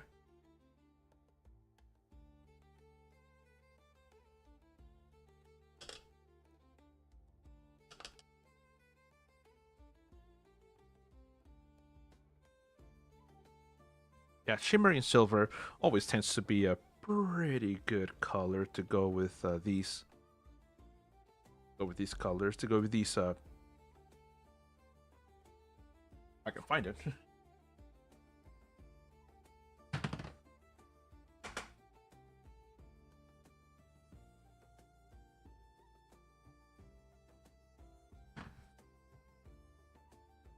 Ah, found it. Found it.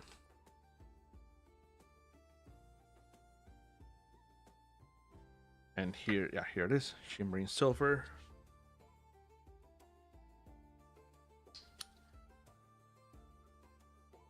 All right, let's remove the cap on that one though, and grab the paint directly from the cap.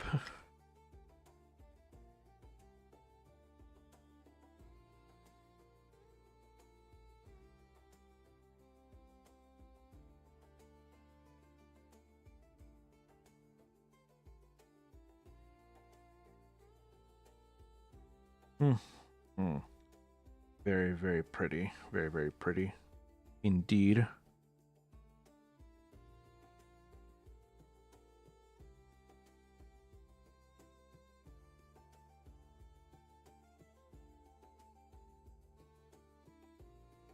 Yeah, and the thing about these Celestials and their weapons is that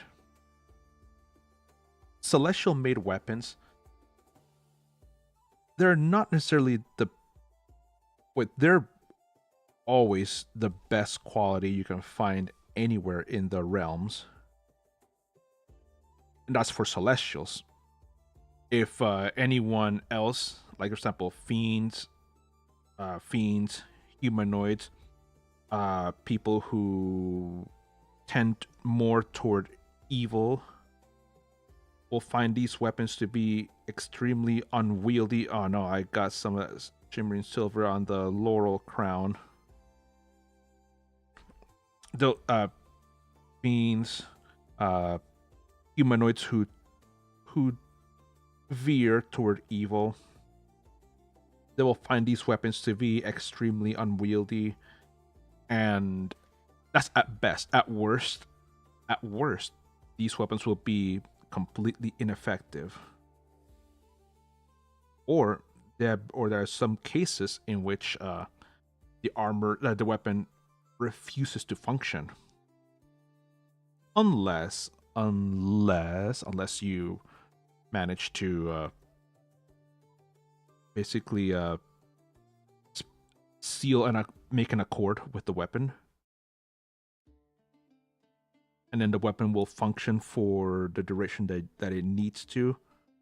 And then once that accord is fulfilled, then once again it'll cease to work for the non-evil for the evil, or for the evil person. For fiends, oh no, maybe for lawful evil people or lawful evil fiends, it may work for them, especially if they're fighting against, let's say, demons from the abyss, or Yugoloths from the plane of Hades.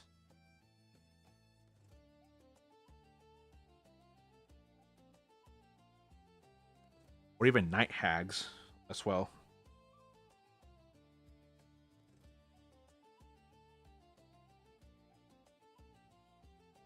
All right, and then now for the golden. Oh wait, no, the face. Pure pearlescent. Yeah, we need to paint the face now.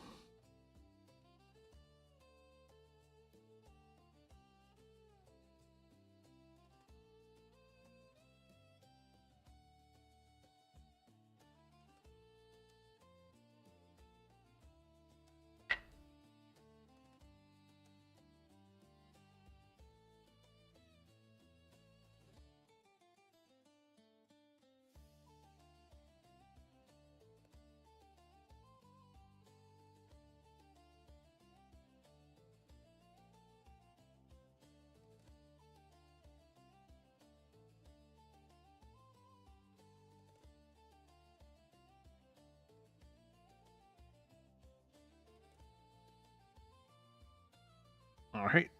So yeah, we got that done, and we'll wait for it to dry, and then we can draw some other features like eyebrows and stuff.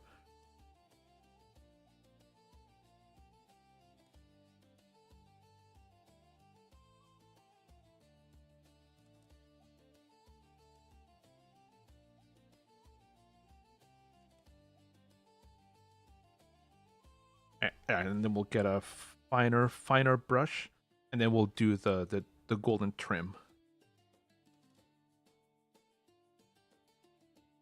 And for this, we'll use a size 20 brush, so that's even finer. That's like the finest brush that I have in my collection.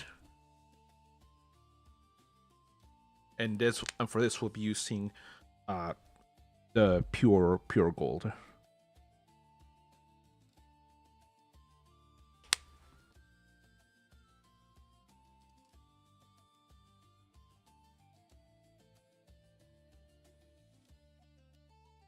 All right, and then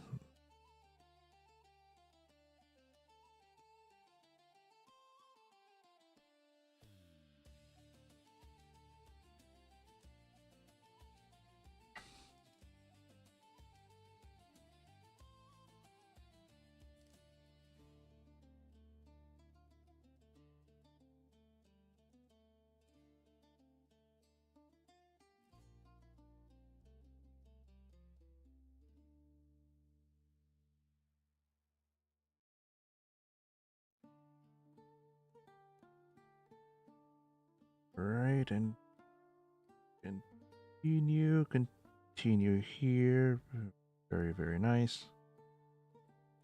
Got it on the plate itself, not just a trim, but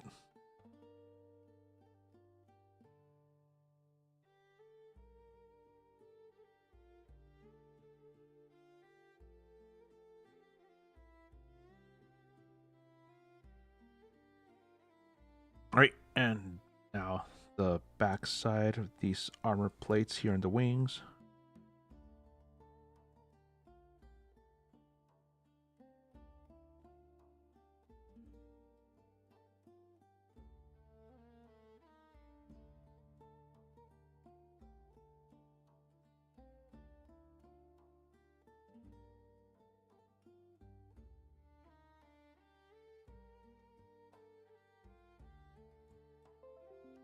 Okay. Oh, that was my computer. Not that was my computer, not yours, so don't have to worry about that.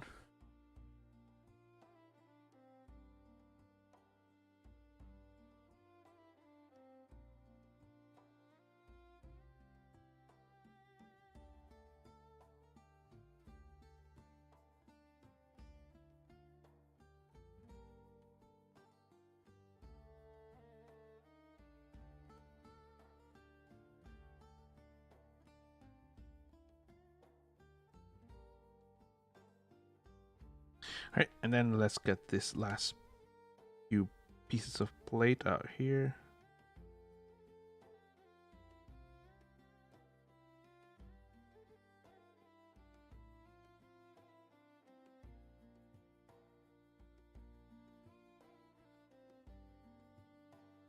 Then at top here, let's connect these pieces up here top.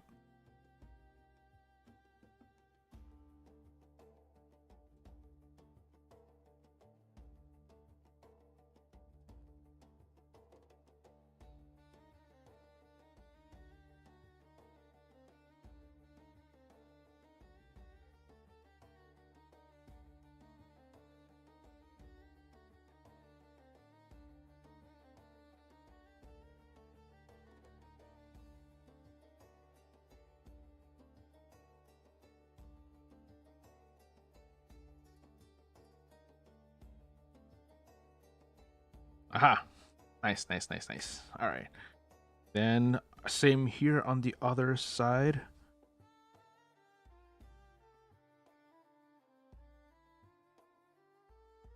And this other side here will be looking really, really good. Okay.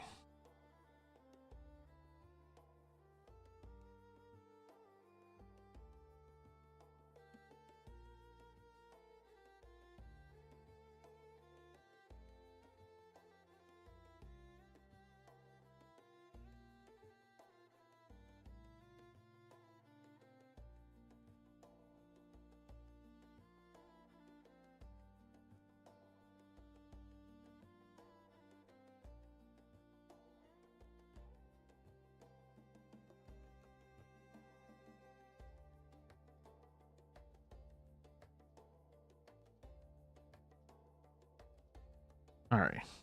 You can see that I'm making a few mistakes here and there, getting on the paint on the actual plates itself instead of not just a trim. But that's one of the things about when it comes to painting. Even if you make a mistake or not, thing is, you gotta commit. You gotta commit. You can't just half do it. You gotta commit. Commit. Just like I learned that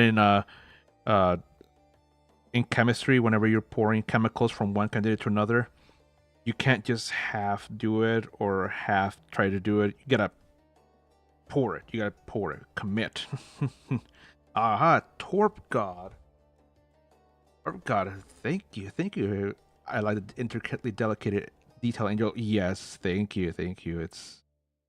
I love this miniature too. This miniature was actually custom made for me by a friend of mine, and yeah, I am really liking how this how this Deva is looking at. She looks like she is ready for war, ready to take on the forces of the abyss, and then, or if needed, uh, help some hapless adventurers or some commoners when the need arises. Okay. Yeah, and then it doesn't matter what type of camera, come on, don't give out on me. uh it doesn't matter what sort of mistakes I make, because I'm gonna be coming back with this with that zinc color to go over again and correct any mistakes that I've made.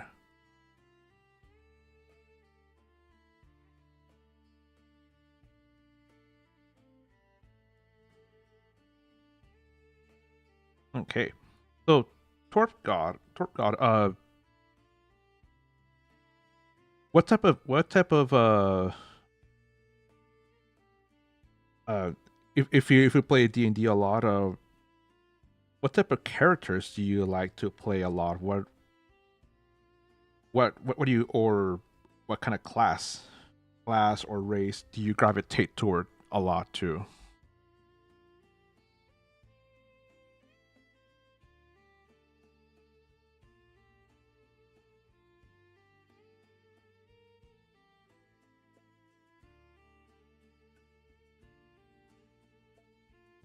Because me personally, I really like going toward a uh in Magic the Gathering Arena. I liked Angels. Oh, very nice, very nice. Come on camera, work for me. Let's zoom. Let's focus again. There.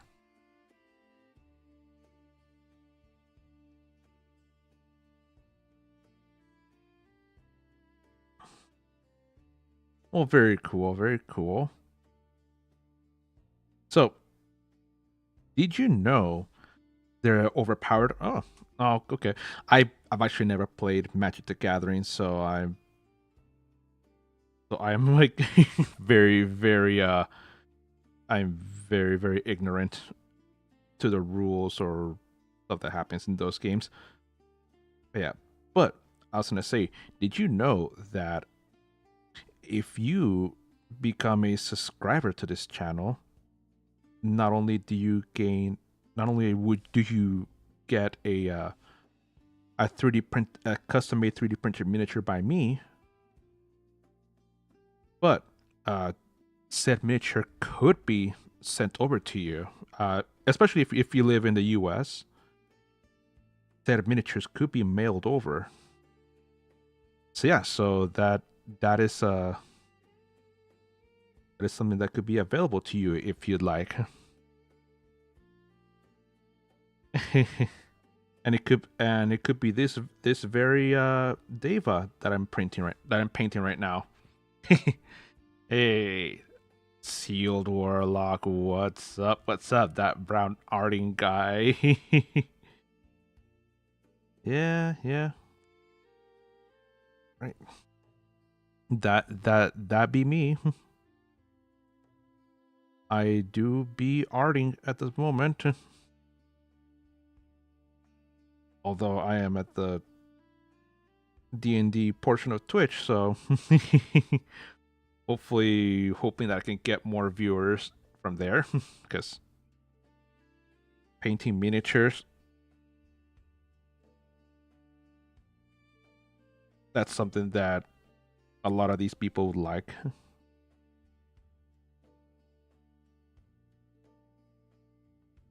All right, and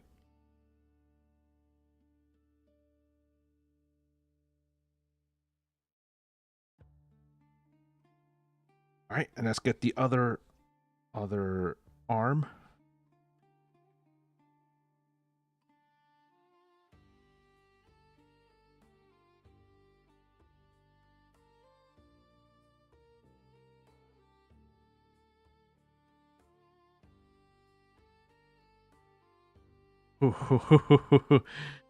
Angemon, is that you? No, no, no. This is a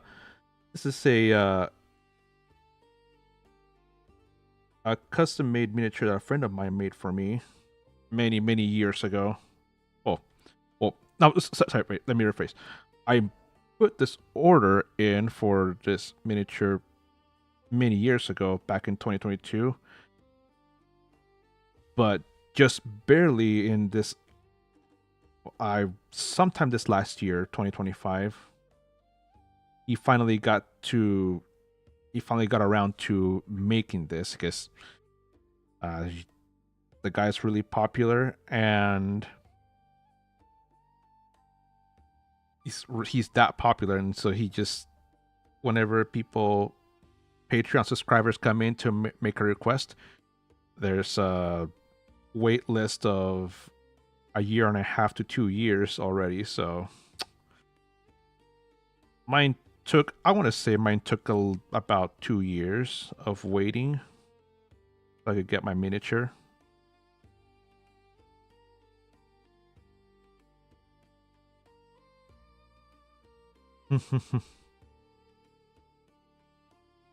Okay. All right. So I generated an angel with Photoshop and had a ChatGPT Ultra photorealistically enhance it and created an animation web page. Ooh, very cool. I bet it was pretty awesome. I'm not the best when it comes to that, and like at most, I would say I'm a novice when it comes to creating things. And for like the last few months, I've actually have been taking this online course that is teaching me how to create 3D printer files with using Blender. And it's been quite the journey. I'll say that much. It's been quite the journey. All right, and ladies and gentlemen, oh wait, I forgot to paint that portion of the celestial.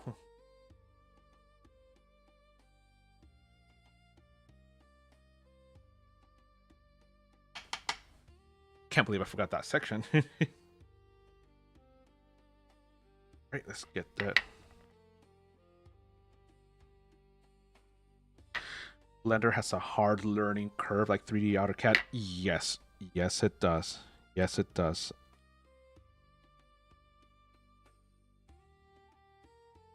And yeah, and even though it's been difficult,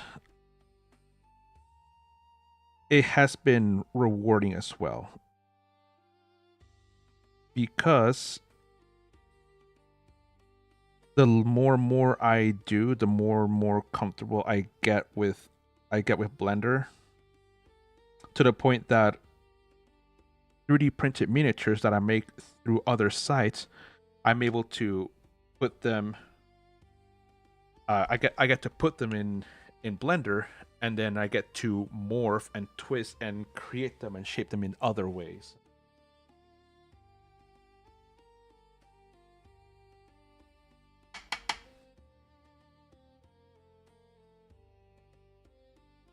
And then when it comes to 3D printing, I absolutely love 3D printing. But all right, ladies and gentlemen, behold this can you convert 2D image to 3D sculpture? I can't yet. That would require with Blender. Not yet. I am not to that level yet. Not yet. But there's another program that I use that it's a kit bash. It's a kit bash program that I use that by basically taking if someone was to take like pictures of basically pictures from all angles of an individual that they want created, then I can use that kit bash program to create as best of my ability. Like for example, so not this one. Let me bring another example. This miniature that I just finished 3D printing earlier today, it's gonna need to be coated with primer. But yeah, the guy that he subscribed, and he also gifted several subs. He sent me 2 pictures, and with that, I was able to create this miniature with this pose, and I also had some feedback from him to see if he liked it or not. And yeah, so got it 3D printed, and later today this will be primed, and for tomorrow's stream, this miniature will be painted, and I am very, very excited. In fact, if you look at the bottom right corner, right now with my resin 3D printer, I have three other miniatures that are currently printing for other people who have subscribed and have also gifted subs. So yes, and then once that's done, if you look at the image next to it with a little turntable with the spinning miniatures, that right there is I like to call it the parade of subscribers. The parade of subscribers and donors, because all of those miniatures right there are of previous subscribers and donors who have helped me in many ways. Yeah, but that is it for this Planetar. So once again, for this Deva, I'd say. So once again, let me focus now that we're having the miniature closer. There are a few things that I still need to correct with her. I need to like paint eyebrows, maybe eyes. But if you see in some of the golden portions, I need to redo the zinc color. But besides that, I really like the progress that I've made with this miniature. And Apollo, how goes this 3D the printing service / business? I'm not going to be doing that, my friend. No, not at least not the one that you're talking about. But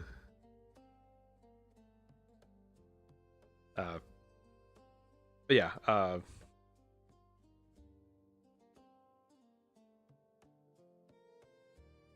right. So so I will be right back. I'm gonna need to go to the restroom, and also I'm going to switch over to the other program, to the other part of the stream, in which we'll be doing some gaming.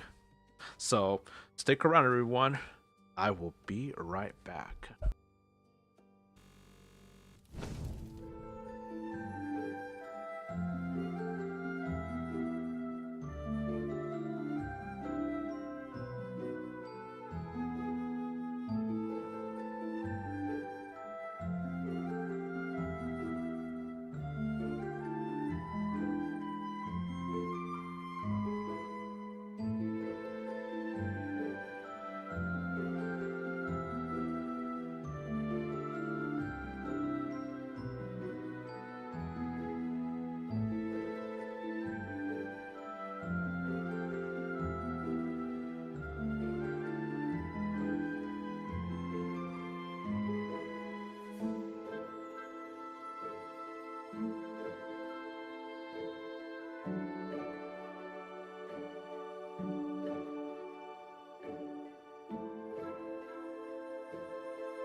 All right, everyone. I am back.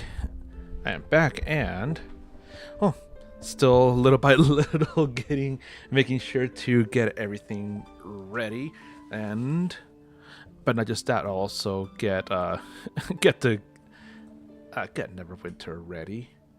I think it's gonna be a pretty good day, a pretty good session of some D&D action in there. Now that we've also finished painting this most incredible miniature, this Deva, this completely armored female Deva that's gonna be kicking some ass. All right, so let's have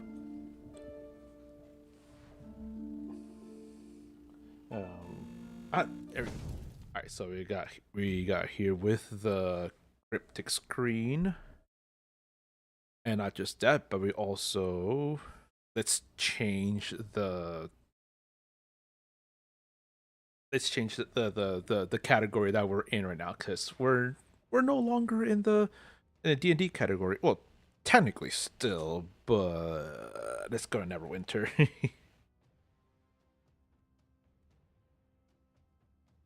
All right.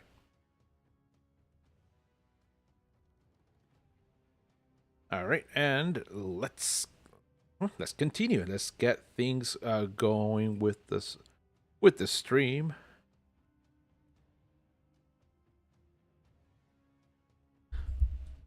All right. Okay.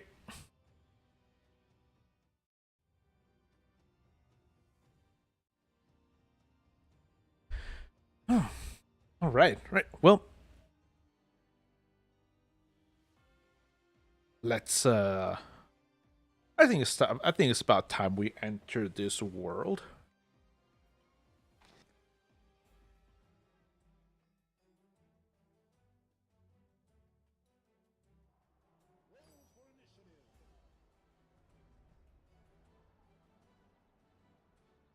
Oh man, that was a good drink of water right there.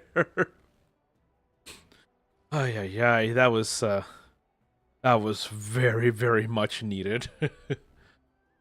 I was like my throat was parched, and it's like, oh, I can't speak too much like this any longer. But hey, thank goodness for my bottles of water. Windows burns. Yes, I still have my Windows 10 account.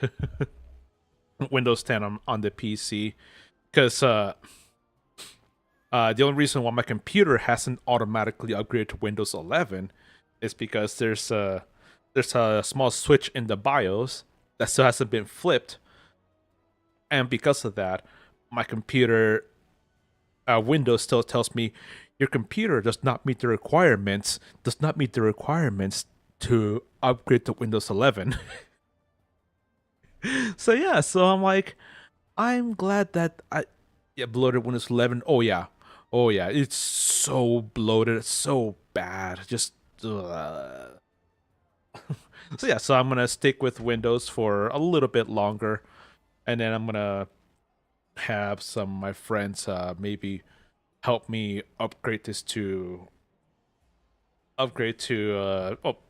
remove Windows and maybe get some Linux in here. I don't know which one yet. I still haven't thought too much about what version of Linux I'm gonna have in this PC, but that's what's gonna happen.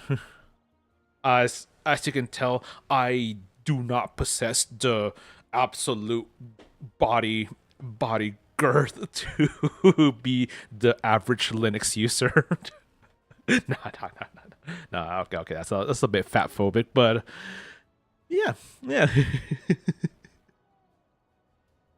Okay. All right. So, let's go and see what is going on in this game. Let's press L for the calendar. Most would recommend Linux Mint for people switching from Windows to Linux. Yeah, that's most likely what I would be doing because I the thing that's still because I know some of the basics of computing and stuff, but whenever I have to, like, for example, me, I know some of the basics of coding and like the extreme basics, and I know enough to know that I do not want to do any coding. I absolutely refuse to learn how to do that. So if there's anything like that I have to do or customize or anything like that, I just don't want to do with it because I will make mistakes and I will most likely and I will most likely basically break my PC, which obviously I don't want to do.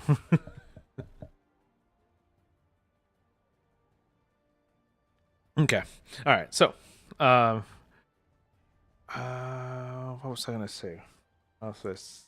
Okay, so with that, then, uh, now that I'm out of that rant, that I'm finished with that rant, I say let's go ahead and let's see who is online right now, and let's go ahead and uh, let's get some friends, let's get some people logged in over to our party. Let's do some dungeons. Okay, so we have okay, okay, okay. Not bad, not bad.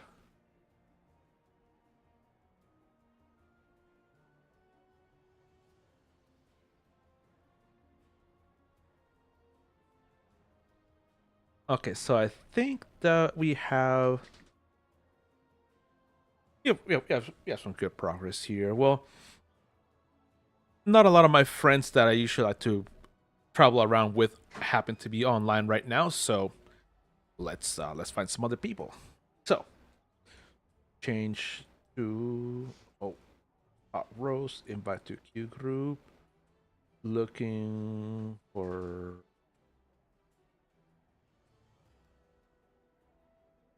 group. Okay, so looking for 3 more for our ADQ, heals and DPS.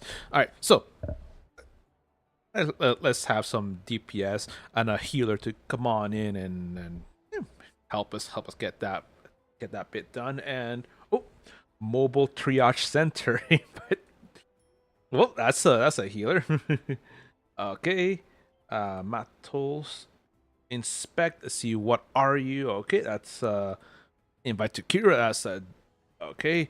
Looking for one DPS for our ADQ, and I'll tell Roca message. Sorry, heals full. Have a DPS. All right. Hey, Zolkir, Jax. Welcome, my friend. The bare necessities. Never start your sentence. Look for. Go ahead. Okay. Inspect.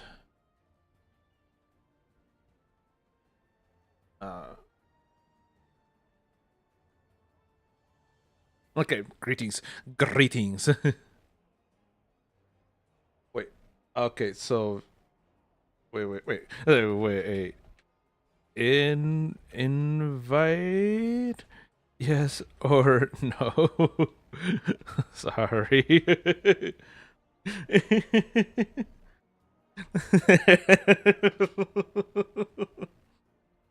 I'm not fully understanding what this person has tried to say. Okay, good to know. Good to know, Zolkir Jax. I'm waiting to see what. Sure, if you need, I just need a DPS. uh, okay, we'll invite to Q group. Okay, and then right, and then we'll have we'll have then and then Zolkir Jax will, if this person doesn't change to DPS, then All right. Well, so okay. Change it to DPS. I relog me to hunt. Okay. Okay. All right. Perfect. All right. Okay. All right. And then so when I finish this random events dungeon queue, I'm gonna then do a random dungeon queue, and then yeah, I'll bring you over as another party member. Okay. But so far this party's looking good. Not bad, not bad. Okay. Pele. Okay. All right. Invite to queue group and okay. Our ADQ full. Thank you. Beautiful. Now we shall have uh, a good party here, man. Actually, if Matos would have increased his item level by an additional 1,000, this would be perfect for Master the Dread Sanctum farm, boss farm. All right. Well, let's get it going. I still need to farm uh for uh for boots for my boots and gloves for my cleric, because last time I went farming I did 5 runs, and the best item I got from that farm was just an emerald. That's it. Not embarrassing, this cheap bastard. Hate it when that happens, but what can you do about it, right?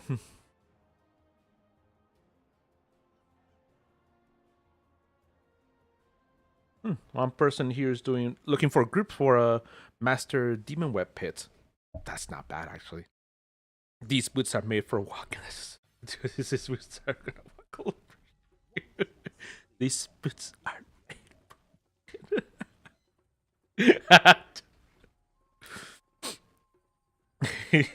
Okay, so which way? Which way? Ah. Okay. All right. There we go. All right. I think it might be this way.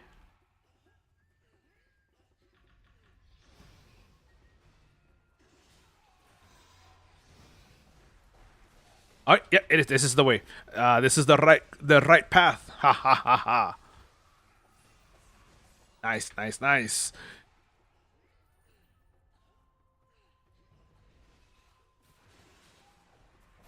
Oh! Watch out for the Yonti. Oh! I got hit with the Mind Whisperer instead. This is the way exactly. That came to mind exactly when I said that. I was like, oh, yeah.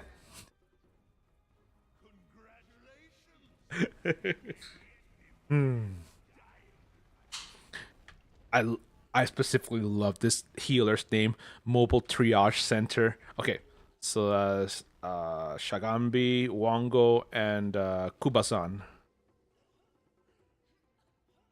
No, Moa, not Shagambi. Wango, and then I think it's Kubasan. All right. Ooh. Ooh. Oh, no. I do not want to be charmed by you.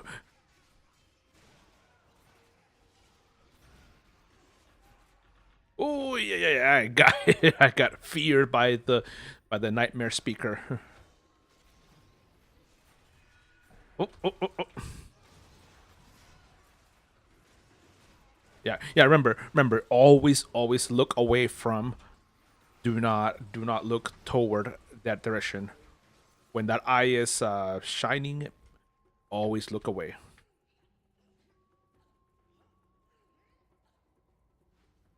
All right, there. Oh no, Matos is still not here.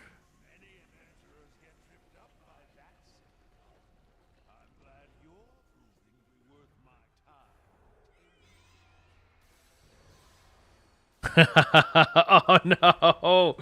Oh no! Pot roast got caught.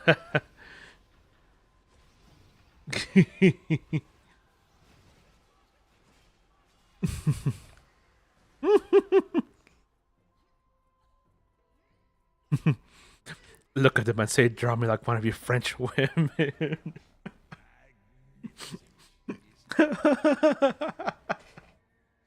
Are you ready, Boots?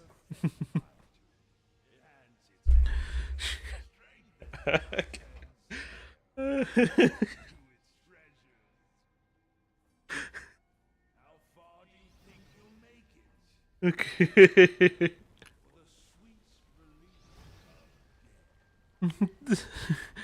Look at them and turn them into stone like your Medusa.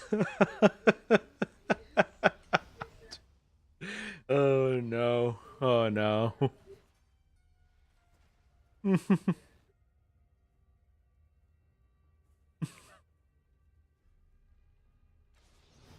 Hmm. Oh, I guess we're skipping the traps then. Yeah, we are. We are.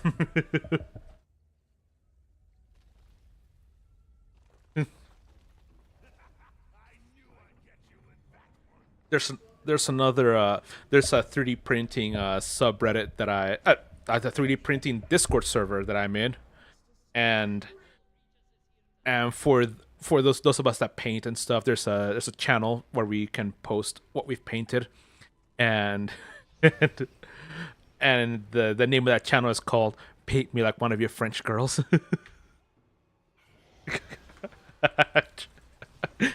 Then you could say you really got stoned. Yeah, yeah, you could say that.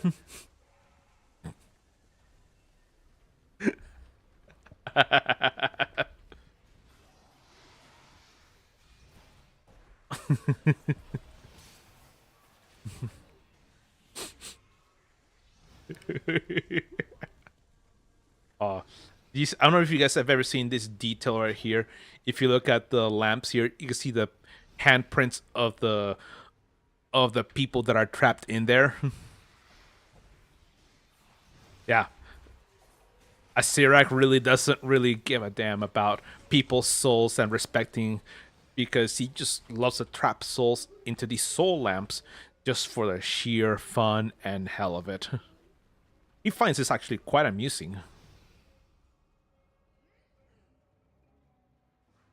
Because then these souls are trapped in there in torment, in endless torment, and I remember it sounds like a certain Titanic scene. Come on. Where are you at? Where are you at? Nope. What if you hear me out? What if you're already stoned, asking for a friend?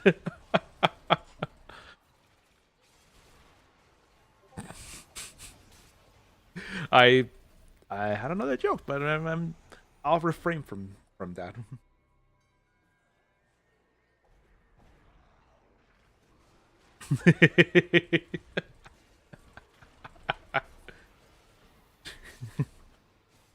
All right, are you here or no? It's after this third group.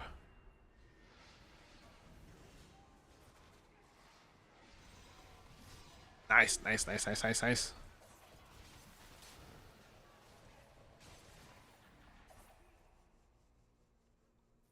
Where's it at? Where's it at? Where's it at? Nope. There's always a shadow in here that gets you. Like, yeah.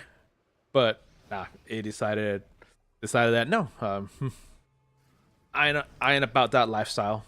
He chose the shadow chose safely to not get involved with us. So, all right, all right, all right. A gold needle might do the trick.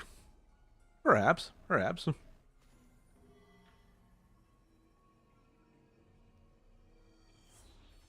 Aw.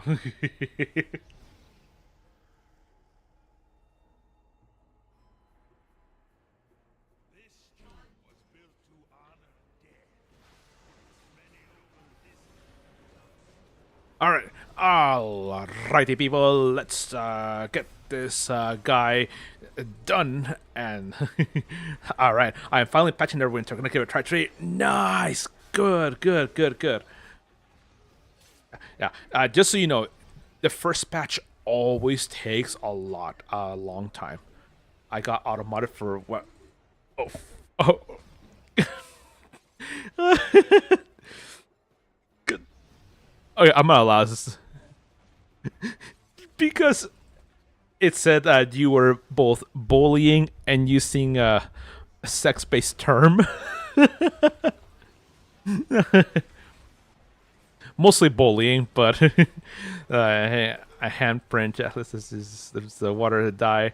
While Rose floated her rear head on that door, fell to both of them. Yeah, yeah. It for bullying. Yeah, come on, Zolkir Jax. Really? Do you just have to resort to bullying? I thought you were better than that, my friend.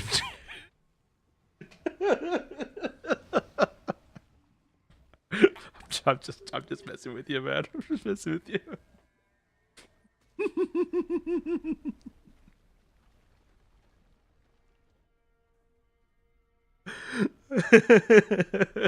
I'm not apparently.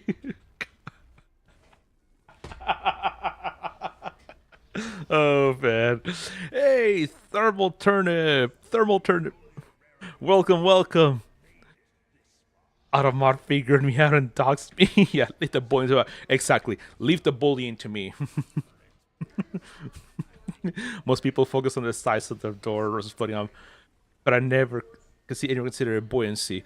It wouldn't have floated if Jack got on. Exactly. That's the thing that I counter it with.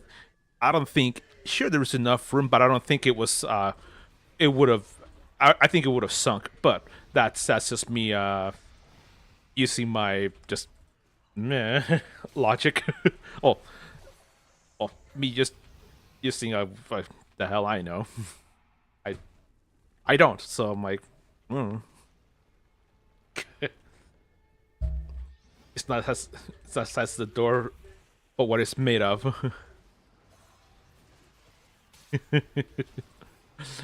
It's not the size, it's how it's used. The door. Glad you had to clarify the door. The door. The door.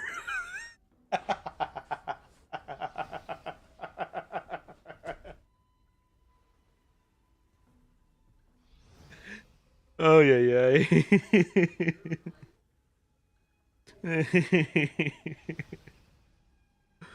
The door. The door. I swear. I swear. Yeah, exactly.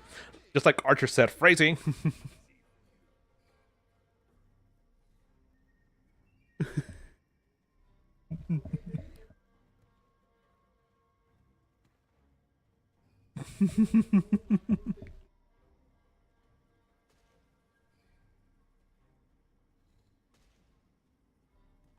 Oh, come on, come on, come on, come on, come on, come on, come on, come on, come on, come on, come on. Ah, there. I'm like, I'm trying to get out of here. I'm trying to get out of here. Okay. Nice, nice, nice, nice. And I think this might be the last one. The door, like watching that friend scene. My eyes, my eyes. Ay, ay, ay.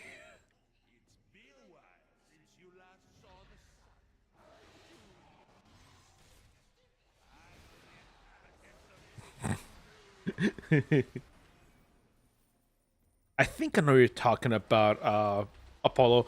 Then again, I really didn't watch too much of Friends because mostly it's like uh the reason why I didn't watch too much of Friends was down to two factors. One, I was too young. I was just slightly too young. My parents, I don't think my parents were allowed it. And two, I still was uh, when the show Friends really like was popular and stuff. I was still in the process of learning English, so I would have even if I watched the show, I would have no idea what the what the characters were talking about or the context. Yeah.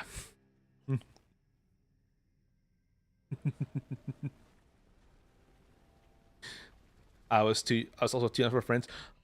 Like, see, Friends ended in 2004, right? So if it was in 2004, yeah, I would have been 14 years old.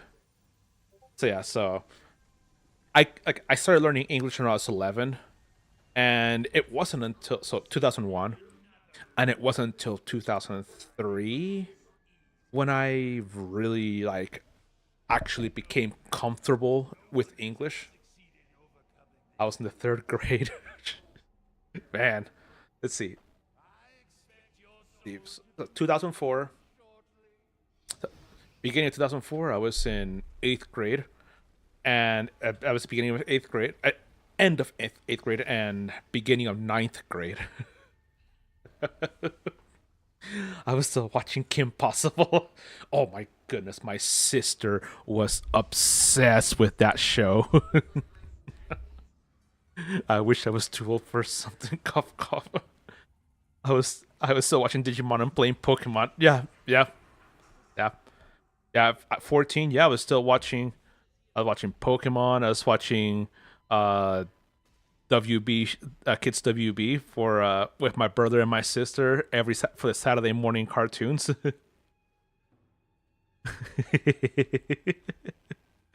Mm-hmm.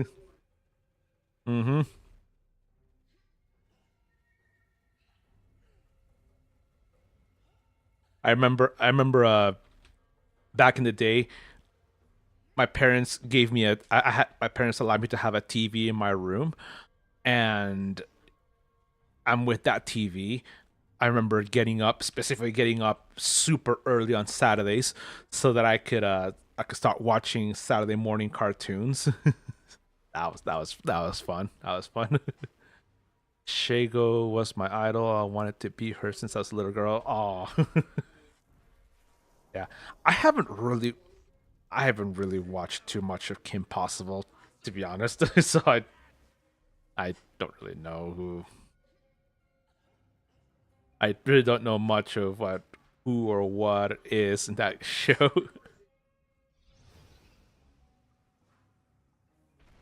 Oh, there we go. There we go.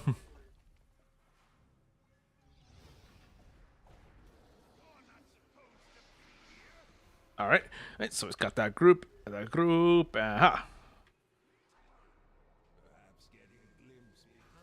And where's the other group? Okay. I guess I'll just stop here and just get to the rest of these fools.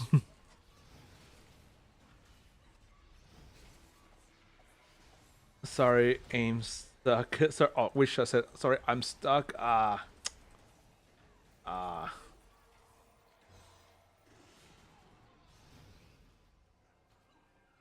Okay.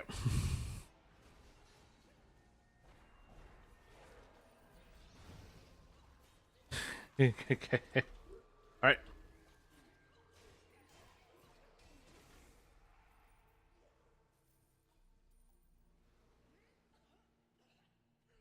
Okay.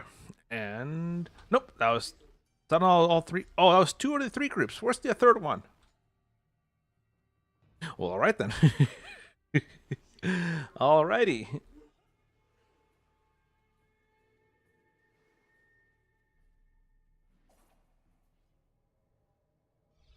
Oh, oh, there it is. There it is. Ah,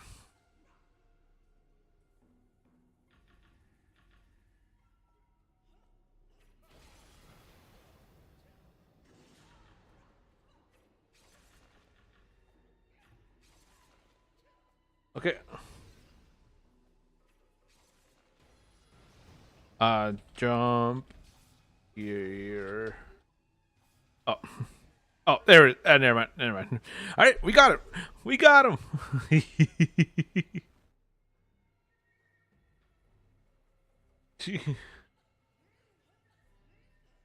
Damn, man, that was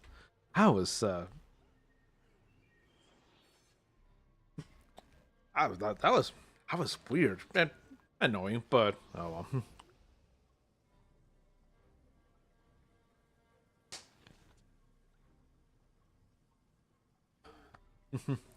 Hey, Alem, welcome, welcome. Hello, hello to you too. Hey, hopefully you've been having a good day so far, and also welcome to the stream. Oh, the prints are finished. The prints are finished, and I think they've all succeeded. Nice, nice, nice, nice, nice, nice.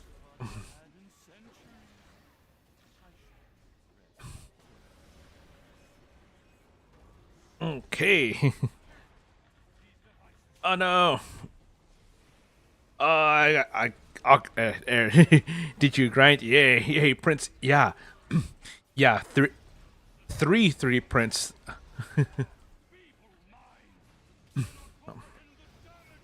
Okay.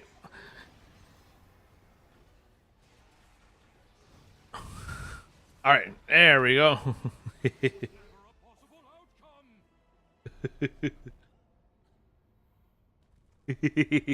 Yeah, exactly. Yay, prints. I wanted to make my own minis to paint, but we don't have a resin printer. We have the other kind of just sort of paint the aspect print. Oh yeah,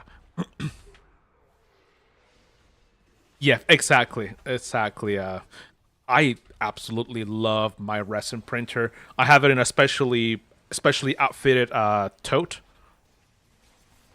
with a flex hose that actually there's paint sponges. Yeah, unless if you prime them first, they aren't. If you prime them first, they don't. Uh, yeah, they don't get details.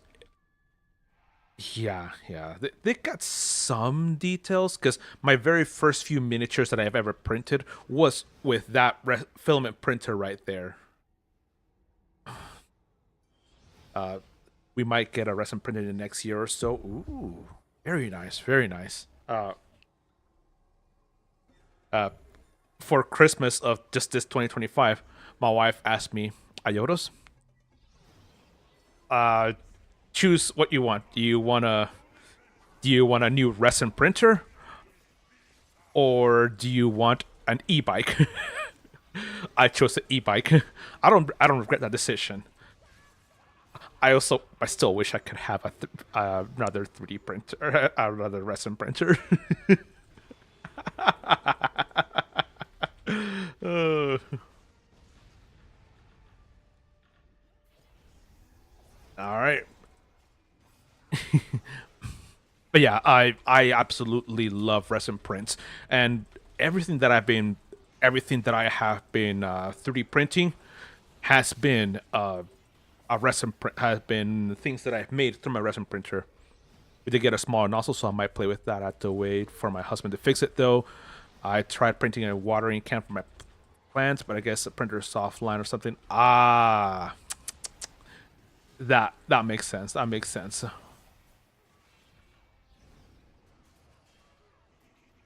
Okay.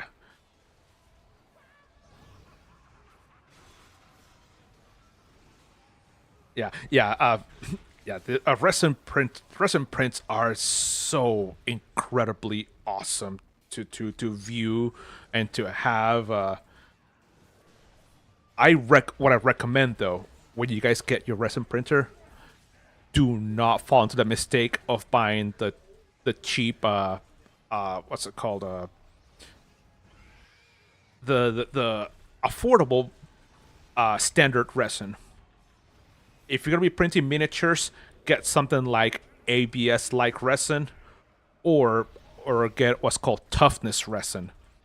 Those are so much better, especially toughness, because the miniature is much more flexible.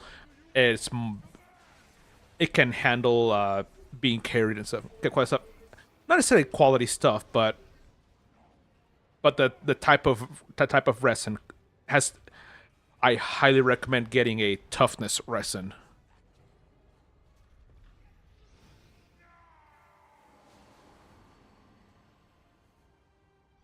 Yeah, because standard resin, you can get some absolutely incredible detail, but the trade off for standard resin is that the quality, you get really good quality, but uh, the prints are very brittle. They're very brittle. Uh, Items like swords or staves will just just break off. Yeah, toughly racing. I want to print memes for a D&D party. That would be fun. Nice, nice, nice. Okay, that is absolutely most incredibly based. So let me show you over here. So I'll rob Bob, who's it's a nickname that Sealed Warlock gave to me. Even though my name is Ayoros, he just calls me Bob because uh, his uh, his uh, his tongue and mouth is not developed enough to say the name Ayoros. I don't want to rob Bob. And my wife's over there. She's like, "Wow."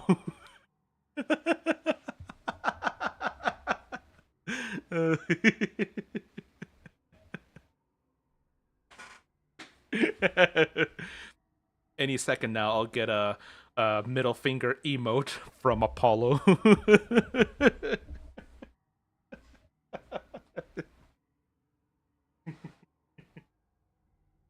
Yeah, so I've with this resin printer that I have, I've been printing for years now, and so basically the vast majority of all of these I've 3D printed. There are some miniatures in here that we've purchased back in the past.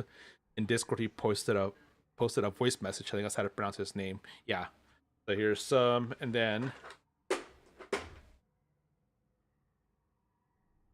here's some more double sided.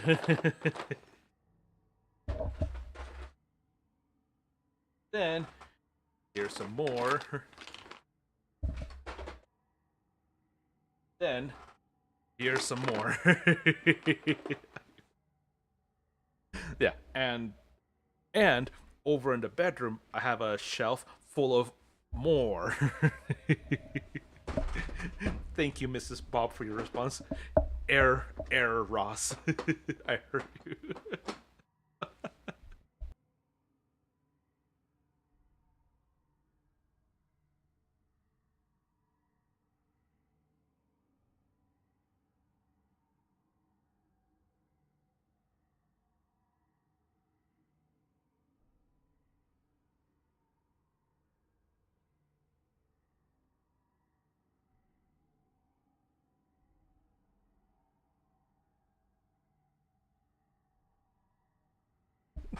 Yeah.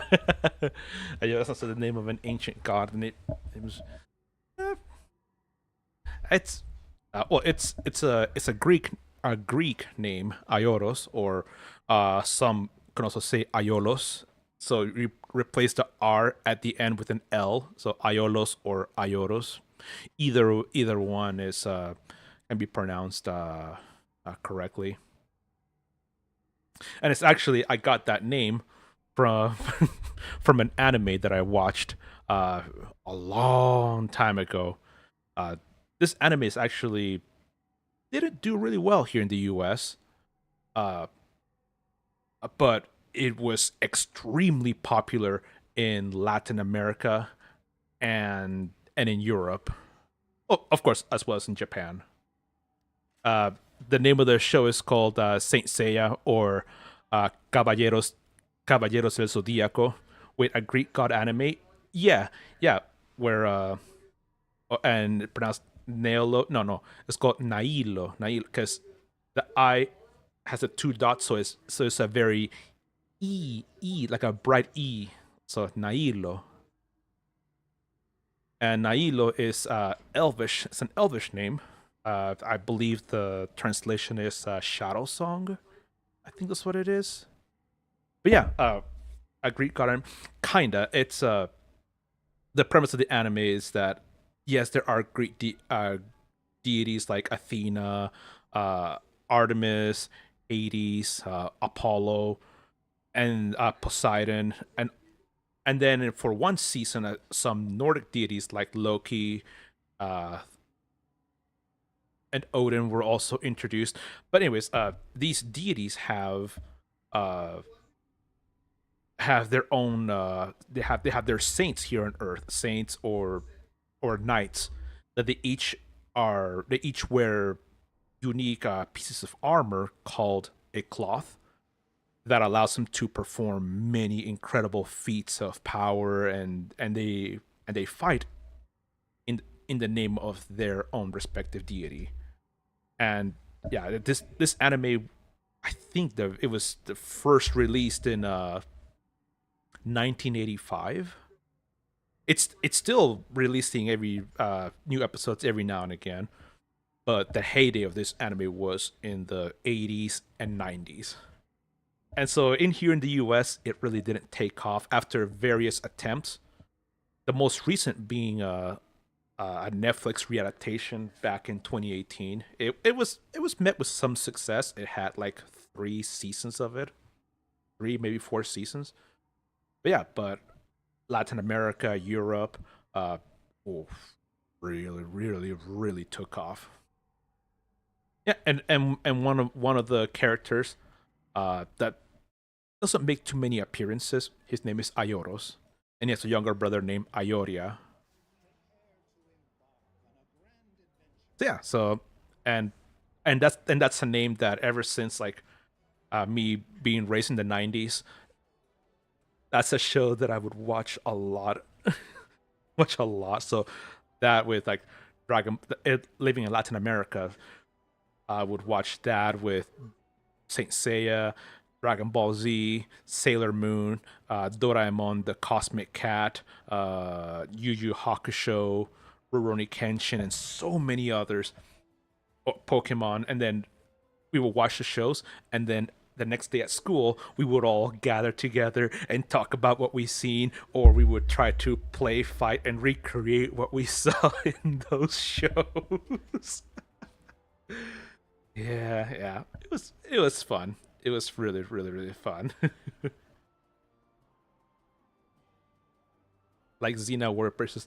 I've only seen like bits and pieces of that show, but I've never actually sat down to watch entire episodes of Xena Warrior Princess.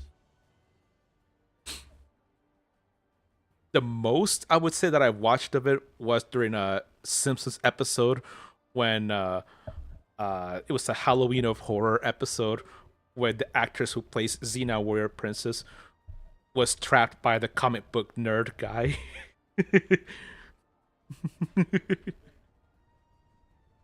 And he was gonna shrink wrap her to preserve her, but I don't know, that weird Simpsons episodes that I absolutely love. Okay. Oh, right. That's what I wanted to do. All right, so deposit that over here, 200,000. There we go. Okay. Bob is trying trying to be a cleric warrior princess.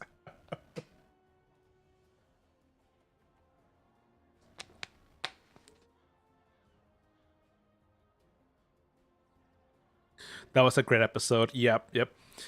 Lucy Lawless is also good on the show Parks and Rec. Oh, was she? Was she in that show as well?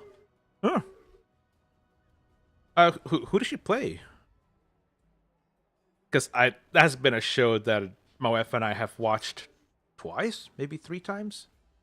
It's been good. It's been really, really good. Okay. All right. So I will be right back because I am going to I need to go check on these sprints. I want to make sure that they all actually completely got through. She was Ron Swanson's girlfriend. Then they got married. Oh, that was her. The one that had the daughters that Ron absolutely loved, and they loved him back. Oh, that was hey. Okay. I don't think it's like concretely said, but Xena does some superhuman feats, so do a few other characters, but there's like an obvious difference between Xena and other people. So the fan theory is that she's a scion for the god of war. The other characters have superhuman abilities, have connections to the gods too, so it's assumed they are given abilities. This has been a lot of stuff. She was an Evil Dead show. Loved her in that. All right then. All right. Okay, listen, I'll be right back. You'll briefly see me interacting with the miniatures, the printed out right down there. So I will be right back.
All right, all right. I am back, and all right. So what I ended up doing with the 3D printer was that I took the printer out of took the build plate out of its normal place, and I put it to the side on an angle, so that on this side then the any leftover resin would just slowly drip down back into the vat. And so later today, when stream ends, I'll then take that out, take that build plate out, and then go and uh, wash the prints in alcohol, and then do the final UV cure. And with that, the prints will be ready to be post processed. Whether it's painting, sanding, etc., it's all ready. Okay, so moment. Okay, so also in Battlestar Galactica, that's another show that I have not seen either. Battlestar Galactica. That's another one of those shows that, because it was early 2000s, I just didn't really know. I never really discovered these shows until like the early 2010s. Well, late 2000s, early 2010s, because back then I was so focused on other stuff that yeah, I missed out on a lot of like those shows from the early 2000s. Because I was either too young to know about it, or my English is just too, yeah. But now my English is well enough, I would say. Okay, so who is still in here? No one is in here anymore. And with that, let's look at Zolkir Jax. Oh wait, he is doing a cube group. Okay. Most people's English is I would say proficient. I, I, I generally like to look at more positive outlook, and so I would say the average person's English, average native English speakers English is around at a like a B plus, like maybe at B plus, which at most is 90%, so like 87 to 90%. He was too busy telling people how to pronounce his name to care about TV shows. That's why Bob is easier. Oh, yeah. This guy here, this guy, I swear.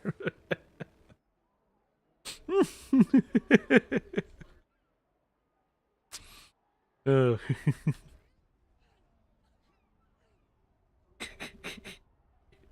All right, let's see. Okay, still. Oh no, wait, Dread Ring. I kept when I saw the name Dread Ring in my mind. I kept what came to my mind was Dread Legion. That was what I thought. The Dread Legion. That's actually what I thought you were doing. But no. You're able to come on over and do this. Okay. Uh. Okay.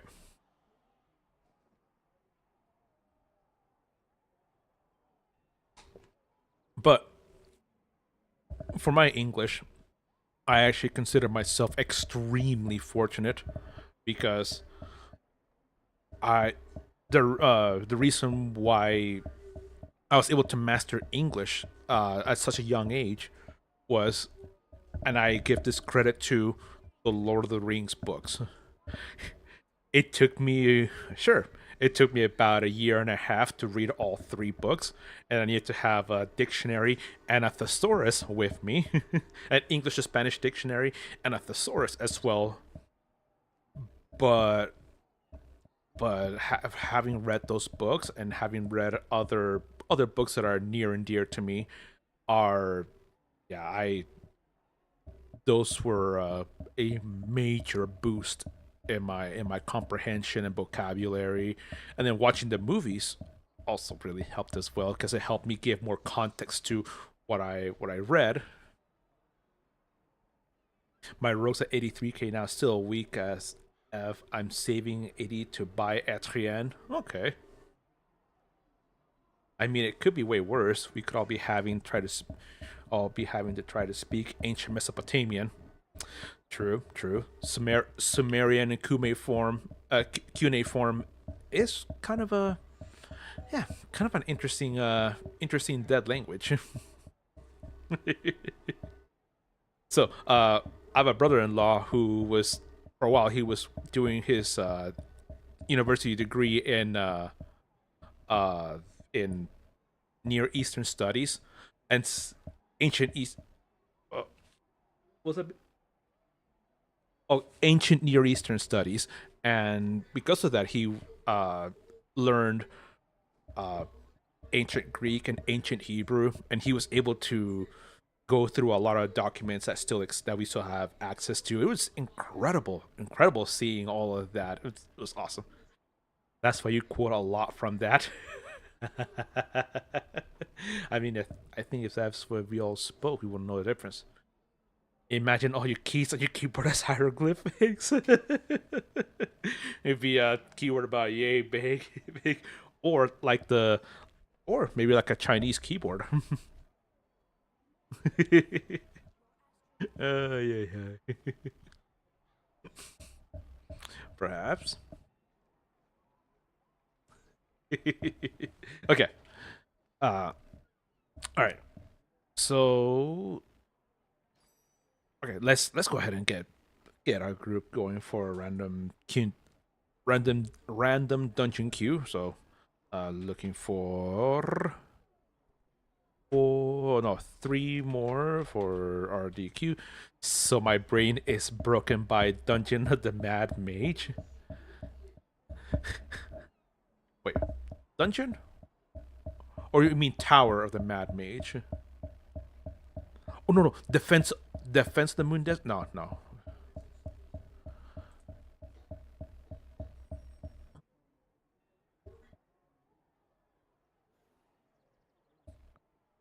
Mac Doth level. There's Otto. One of my customers used to translate ancient Greek and Latin text. Oh, dude, that I would love to learn. I would love to learn Latin, ancient Latin. Oh, Dungeon of the. Oh, that's the book. Okay, on Magda's level, there's Auto, the DoD module for the top 5e. The stars are veiled, and this stirs in the east. Sleepless malice, the idea is moving. Mm-hmm. Okay. Oh yeah, I forgot to write that. Stirs in the east. Sleepless. Was that when in the third movie when Legolas is hooded, looking outside of standing on the castle in Edoras, looking outside? Uh, they have some behavior from Otto. They're supposed to come in, drop invisible to cast a spell, and then immediately go back to invisible for a second. The problem is that spell casting takes 10 minutes.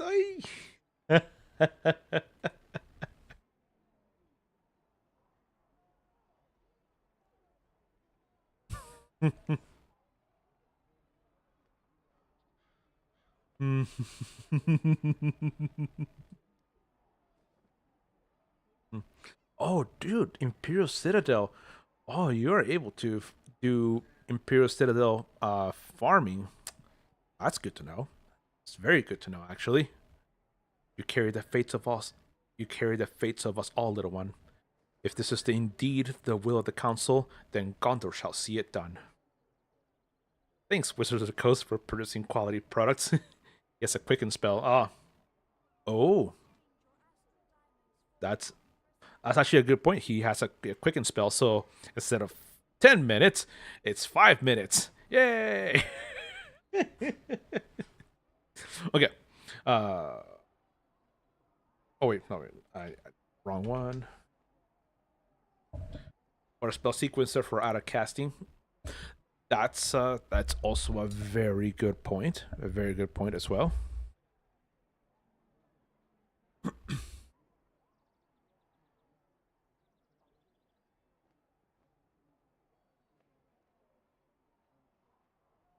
Oh yeah. Looking for Reaper's Chant. Oh, hey, Juanito. Invite to Q group. Nice. It's been a while since I've seen you here. but I'm always glad to have my friends here.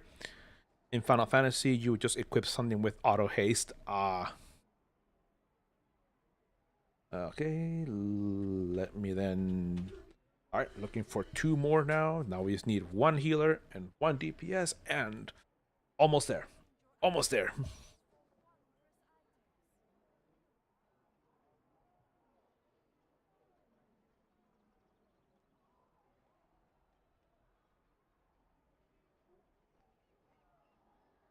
Okay, advanced dungeons, spellplate cavern, Imperial Citadel. Huh. Do you not have a master? Hey, Zulkir Jax, do you have the at least here in Demon Web Pits? Do you have the first two milestones finished? Uh, if you did, and if you don't, then do it so you can then unlock the oh, you can unlock the advanced and master demon web pits. I put some stuff in the auction house yesterday, about 250k worth. Can't remember what I'm selling though. One of two. Okay. Oh, you got the first milestone done. Nice, nice, nice, nice. And you should also then get the also with the Mountain of Fire, not Mountain of Flame campaign. Get the second milestone done too, so you can unlock the Lair of the Mad Dragon, both ancient and master versions, both of them done. That way we can let's see. Let me close this advanced dungeon. Master Lair of the Mad Dragon. Okay, so you need 95,000 item level to go in there private. Imperial Citadel, you need 90,000. In more pits, you need 80,000. Yeah, yeah. Yeah, so get the Demon Web Pit and Master and not Master and Mountain of Flame campaigns done. Demon Web Pit was getting kind of sketchy for me solo. Ah.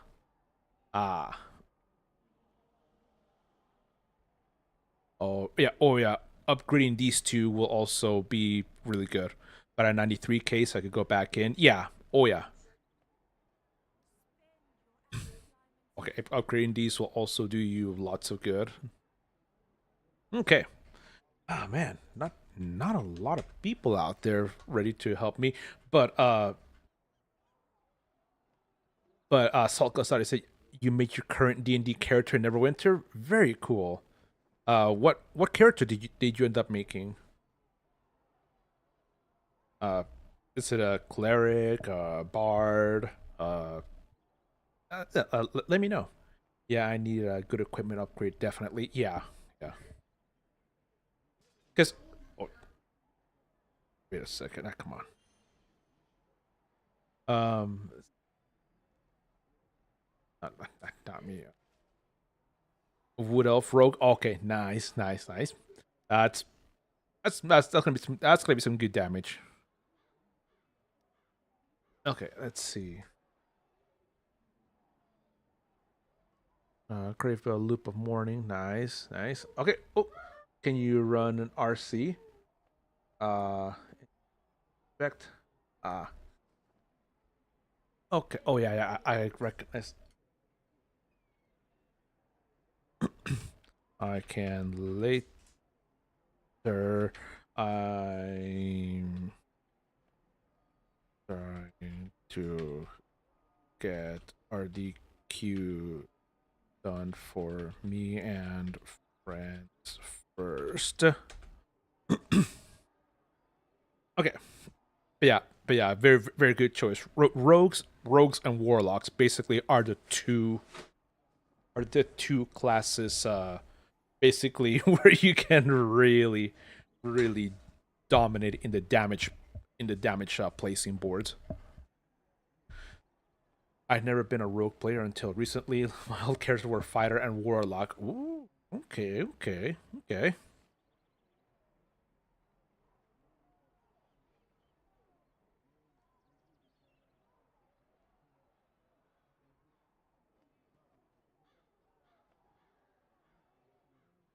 Yeah, yeah. Rogues are really, really fun. I prefer rangers, fighters, and clerics. But yeah, if built rogues are best, if built properly, yes, yes. I highly agree with thermal turnips. Second, if built properly, and they're coolest. Nah, nah. Okay. Oh no. Looking for two more for RDQ, heals, and DPS. Warlock gets an additional minion and or companion. Yep, true, true. They do. Warlocks do get that as well.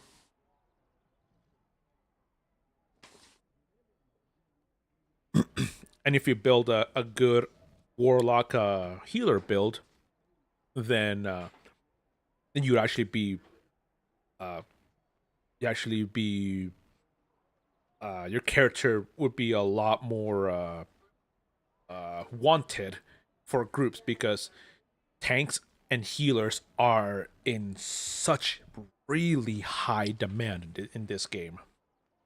In my D&D game, my rogue has proficiency in like 80% of her skills now, so you can attack 3 times with advantage per turn.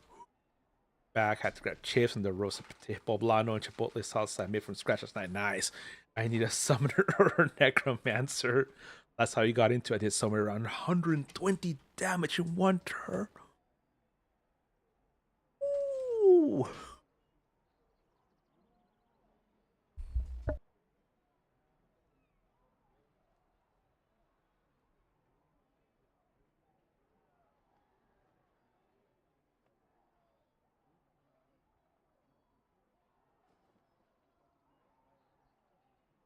Okay, that actually makes sense. I was gonna ask what level are you guys, but level 11. Okay, that makes a lot of sense.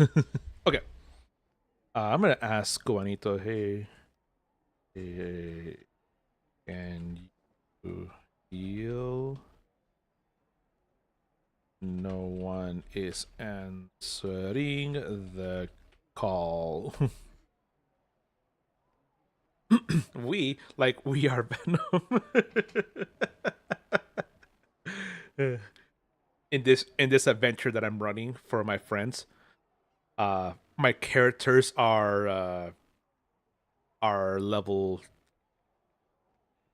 13. I think level 13 now, and it's really awesome because uh they're about to go into quite literally the the serpent's den because the last remnants of a cult dedicated to the worship of Orcus is now basically taken over an entire Mind Flayer city, Mind Flayer enclave. So there's this Elith Lich who, sorry, building. Oh, okay,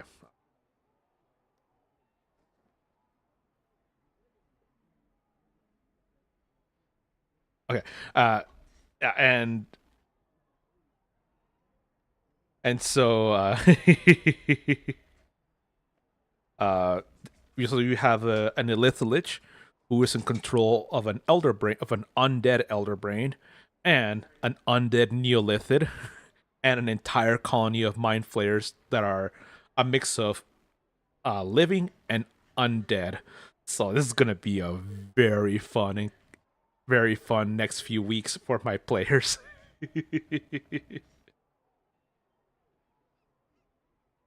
uh, I'm really excited.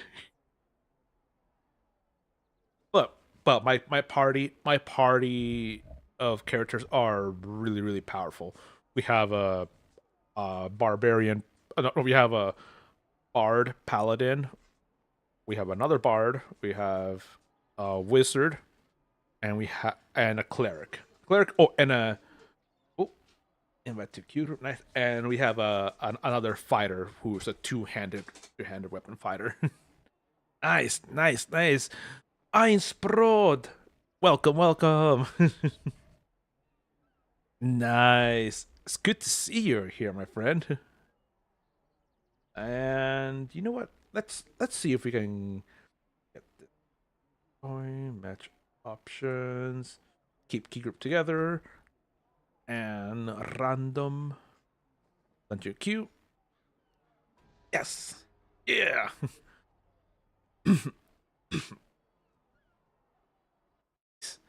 We, as in my party, spent the not this one again. Pendejo. We spent the first 6 months of real time in a giant dungeon. We just got out and went looking to enchant our weapons. We didn't even know we could sell stuff, but our DM told us to sell some stuff. But then we made about 200k gold and plus 3 knife of returning and a cloak displacement, dude. Okay, that is awesome. And Einsprod, I am doing very well. Yep, just still streaming, keeping the thing going. But now I've been including lots of 3D print miniatures painting and yeah, just adding a whole bunch of other stuff. Gaming here, playing other games. Now that I'm now that I have extra time off, I've been both job hunting and and and trying to increase my streaming time a little bit more. Yeah, and yeah, yeah, it happens, but yeah, we move on ahead. All right. But besides that, how are you doing? How are you doing, Ice on Gunnar?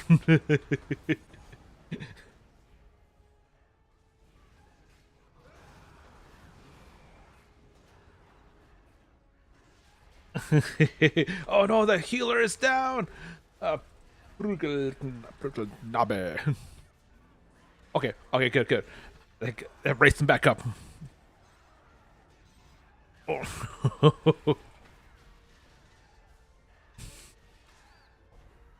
You're doing fine yourself. Very nice, very nice. Ooh, ooh, ooh. Nice, nice, nice. Okay, all right, people. Let me bring her over here. Have a bit of an winter break. Okay, yeah.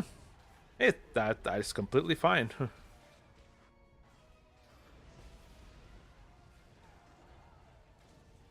Ooh, yeah, yeah.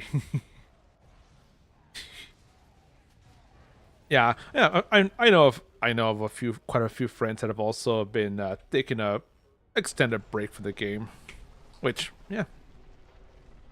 What have you been playing in the meantime?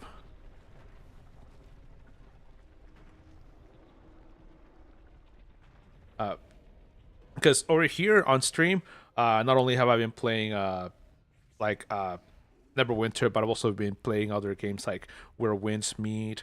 I've been thinking of playing some more Pal World and I think of playing some other fun games. And but then again, I'm always very picky on what I want to play on stream.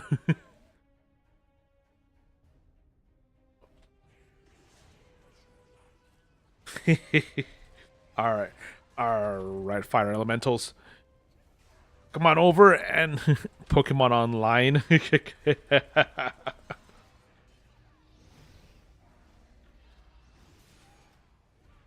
Okay. All right, let's get this one over here, and then let's get this flame bow over here. Pokemon Light says, yeah, that's what you call Pal World.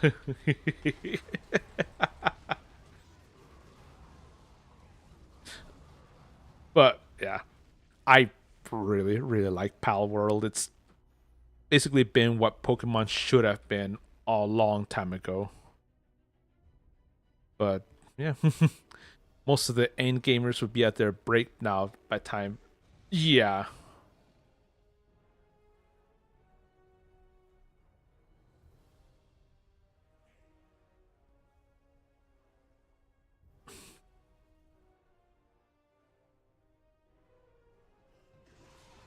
Okay, okay, and then we'll get these. Oh no, Cubanito got. Oh no. Oh no, Cubanito. Oh no. Tem should have been what. It's what Pokemon should have been. Yeah.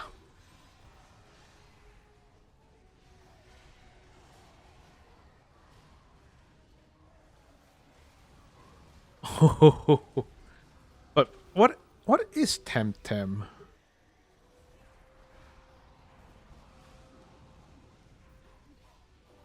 Oh, gotta get this flame bow over here. Oh no. Oh no. Okay, I gotta get back and help Cubanito over there. Oh yeah. I'm coming, buddy. I'm coming. Oh no, he's dead. Ah.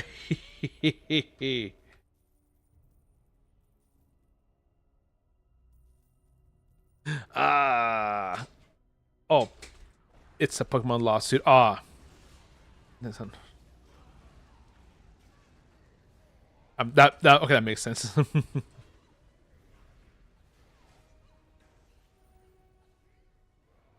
Alright, Cubanito, you can make it. I'll be here waiting for you.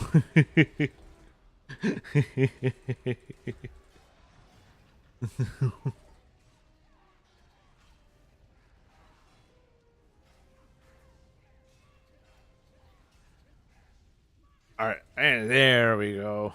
There we go.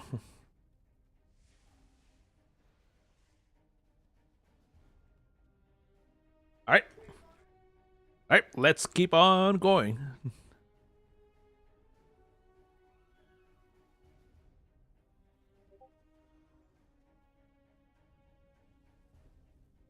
Alright. Yeah, and then I believe after this end here, that's where the next it's just a campfire here. Oh. Aha, aha. Oh, yep, getting all those kobolds. Gotta get the kobolds. Alright. And now we can move on ahead.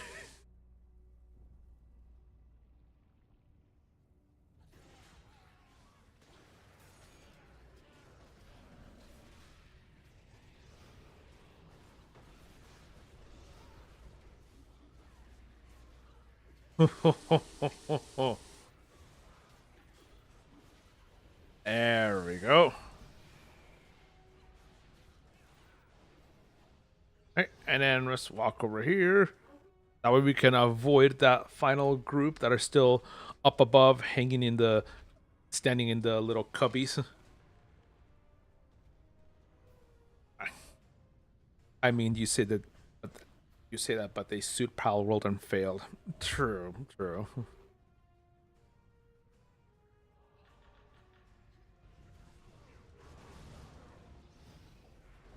All right.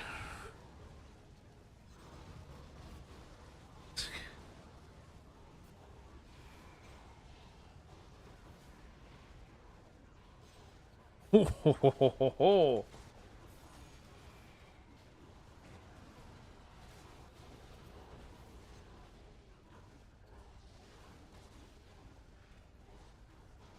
Ooh, air.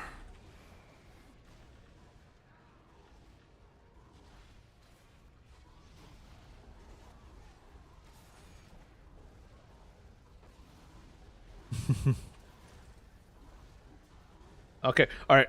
Hey, come on over here. Come on over here. How's the new pet? Well, he was just walking around here a little bit ago, so he's just. Well, my wife was over in the kitchen, so I bet that's where he'd be right now. But yeah, he's currently not wanting satisfied with the loves that he's getting right now. So what a butt.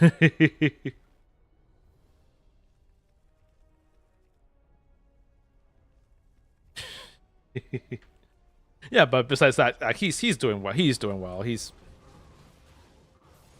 Yeah, all three of our boys are doing well.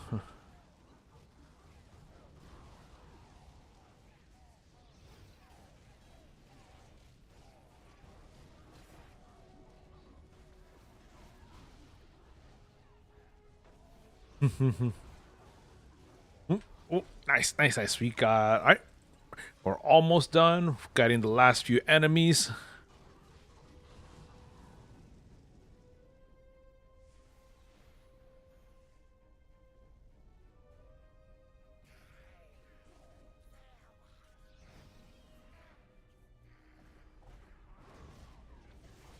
Oh no. Okay, good, good, good.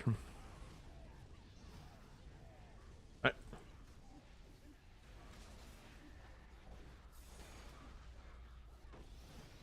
And is that it? I think that's it.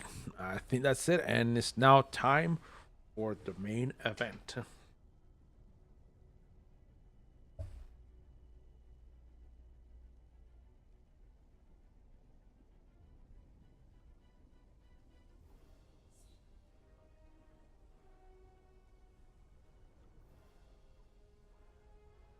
Wait, there we go. Garundax. I wonder if anyone has managed to succeed in defeating Karundax on the very first try, without allowing him to go to the on the second round and stuff. I wonder if people have actually done that.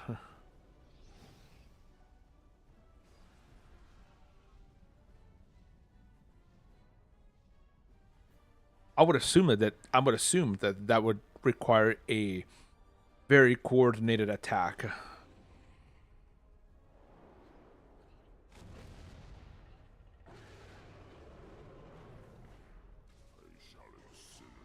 Okay.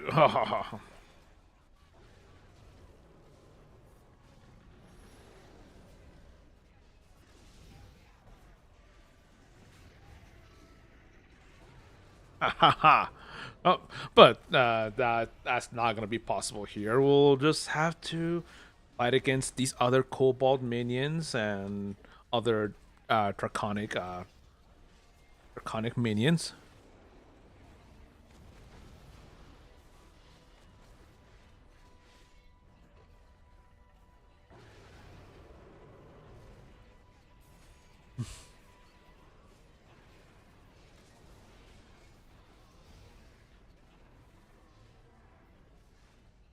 Okay.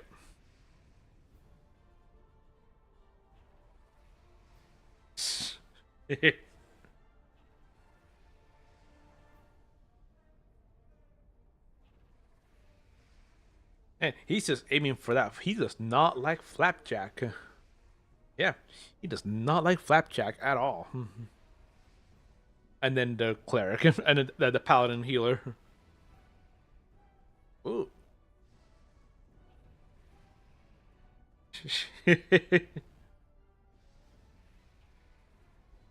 Oh, and now this was for me. This was for me. All right. All right, come on, Karundax.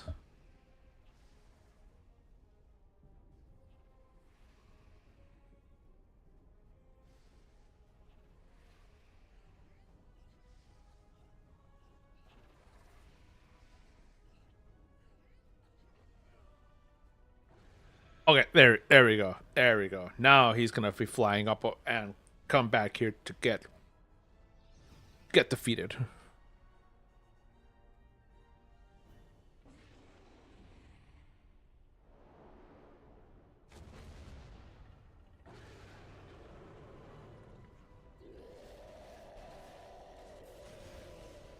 Ooh.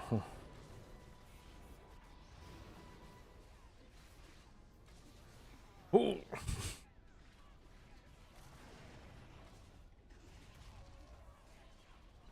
All right, and eventually that will come to his utter defeat.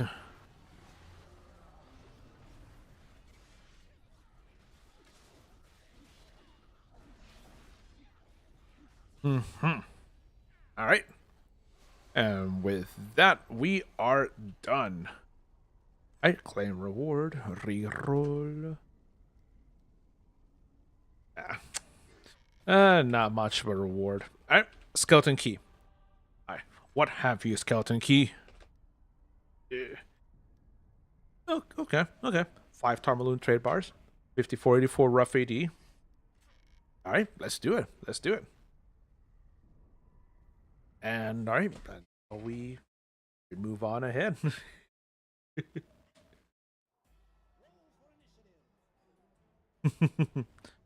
Roll for initiative. Okay.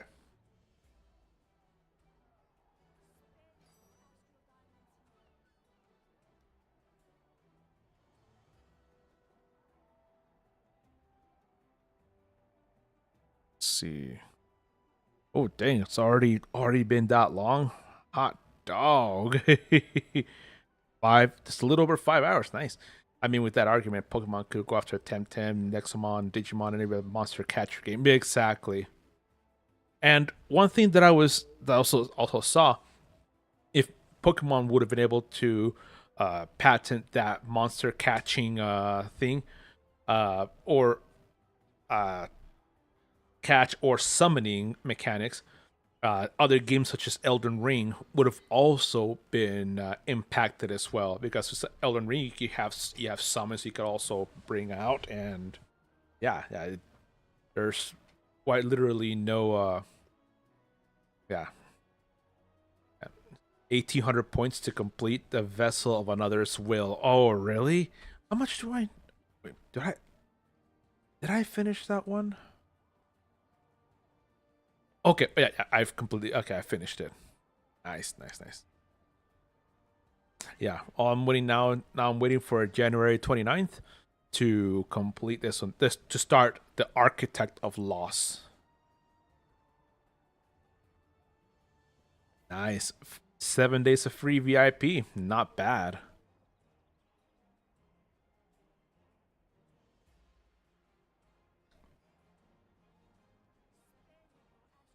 Yay. Okay. All right. Well.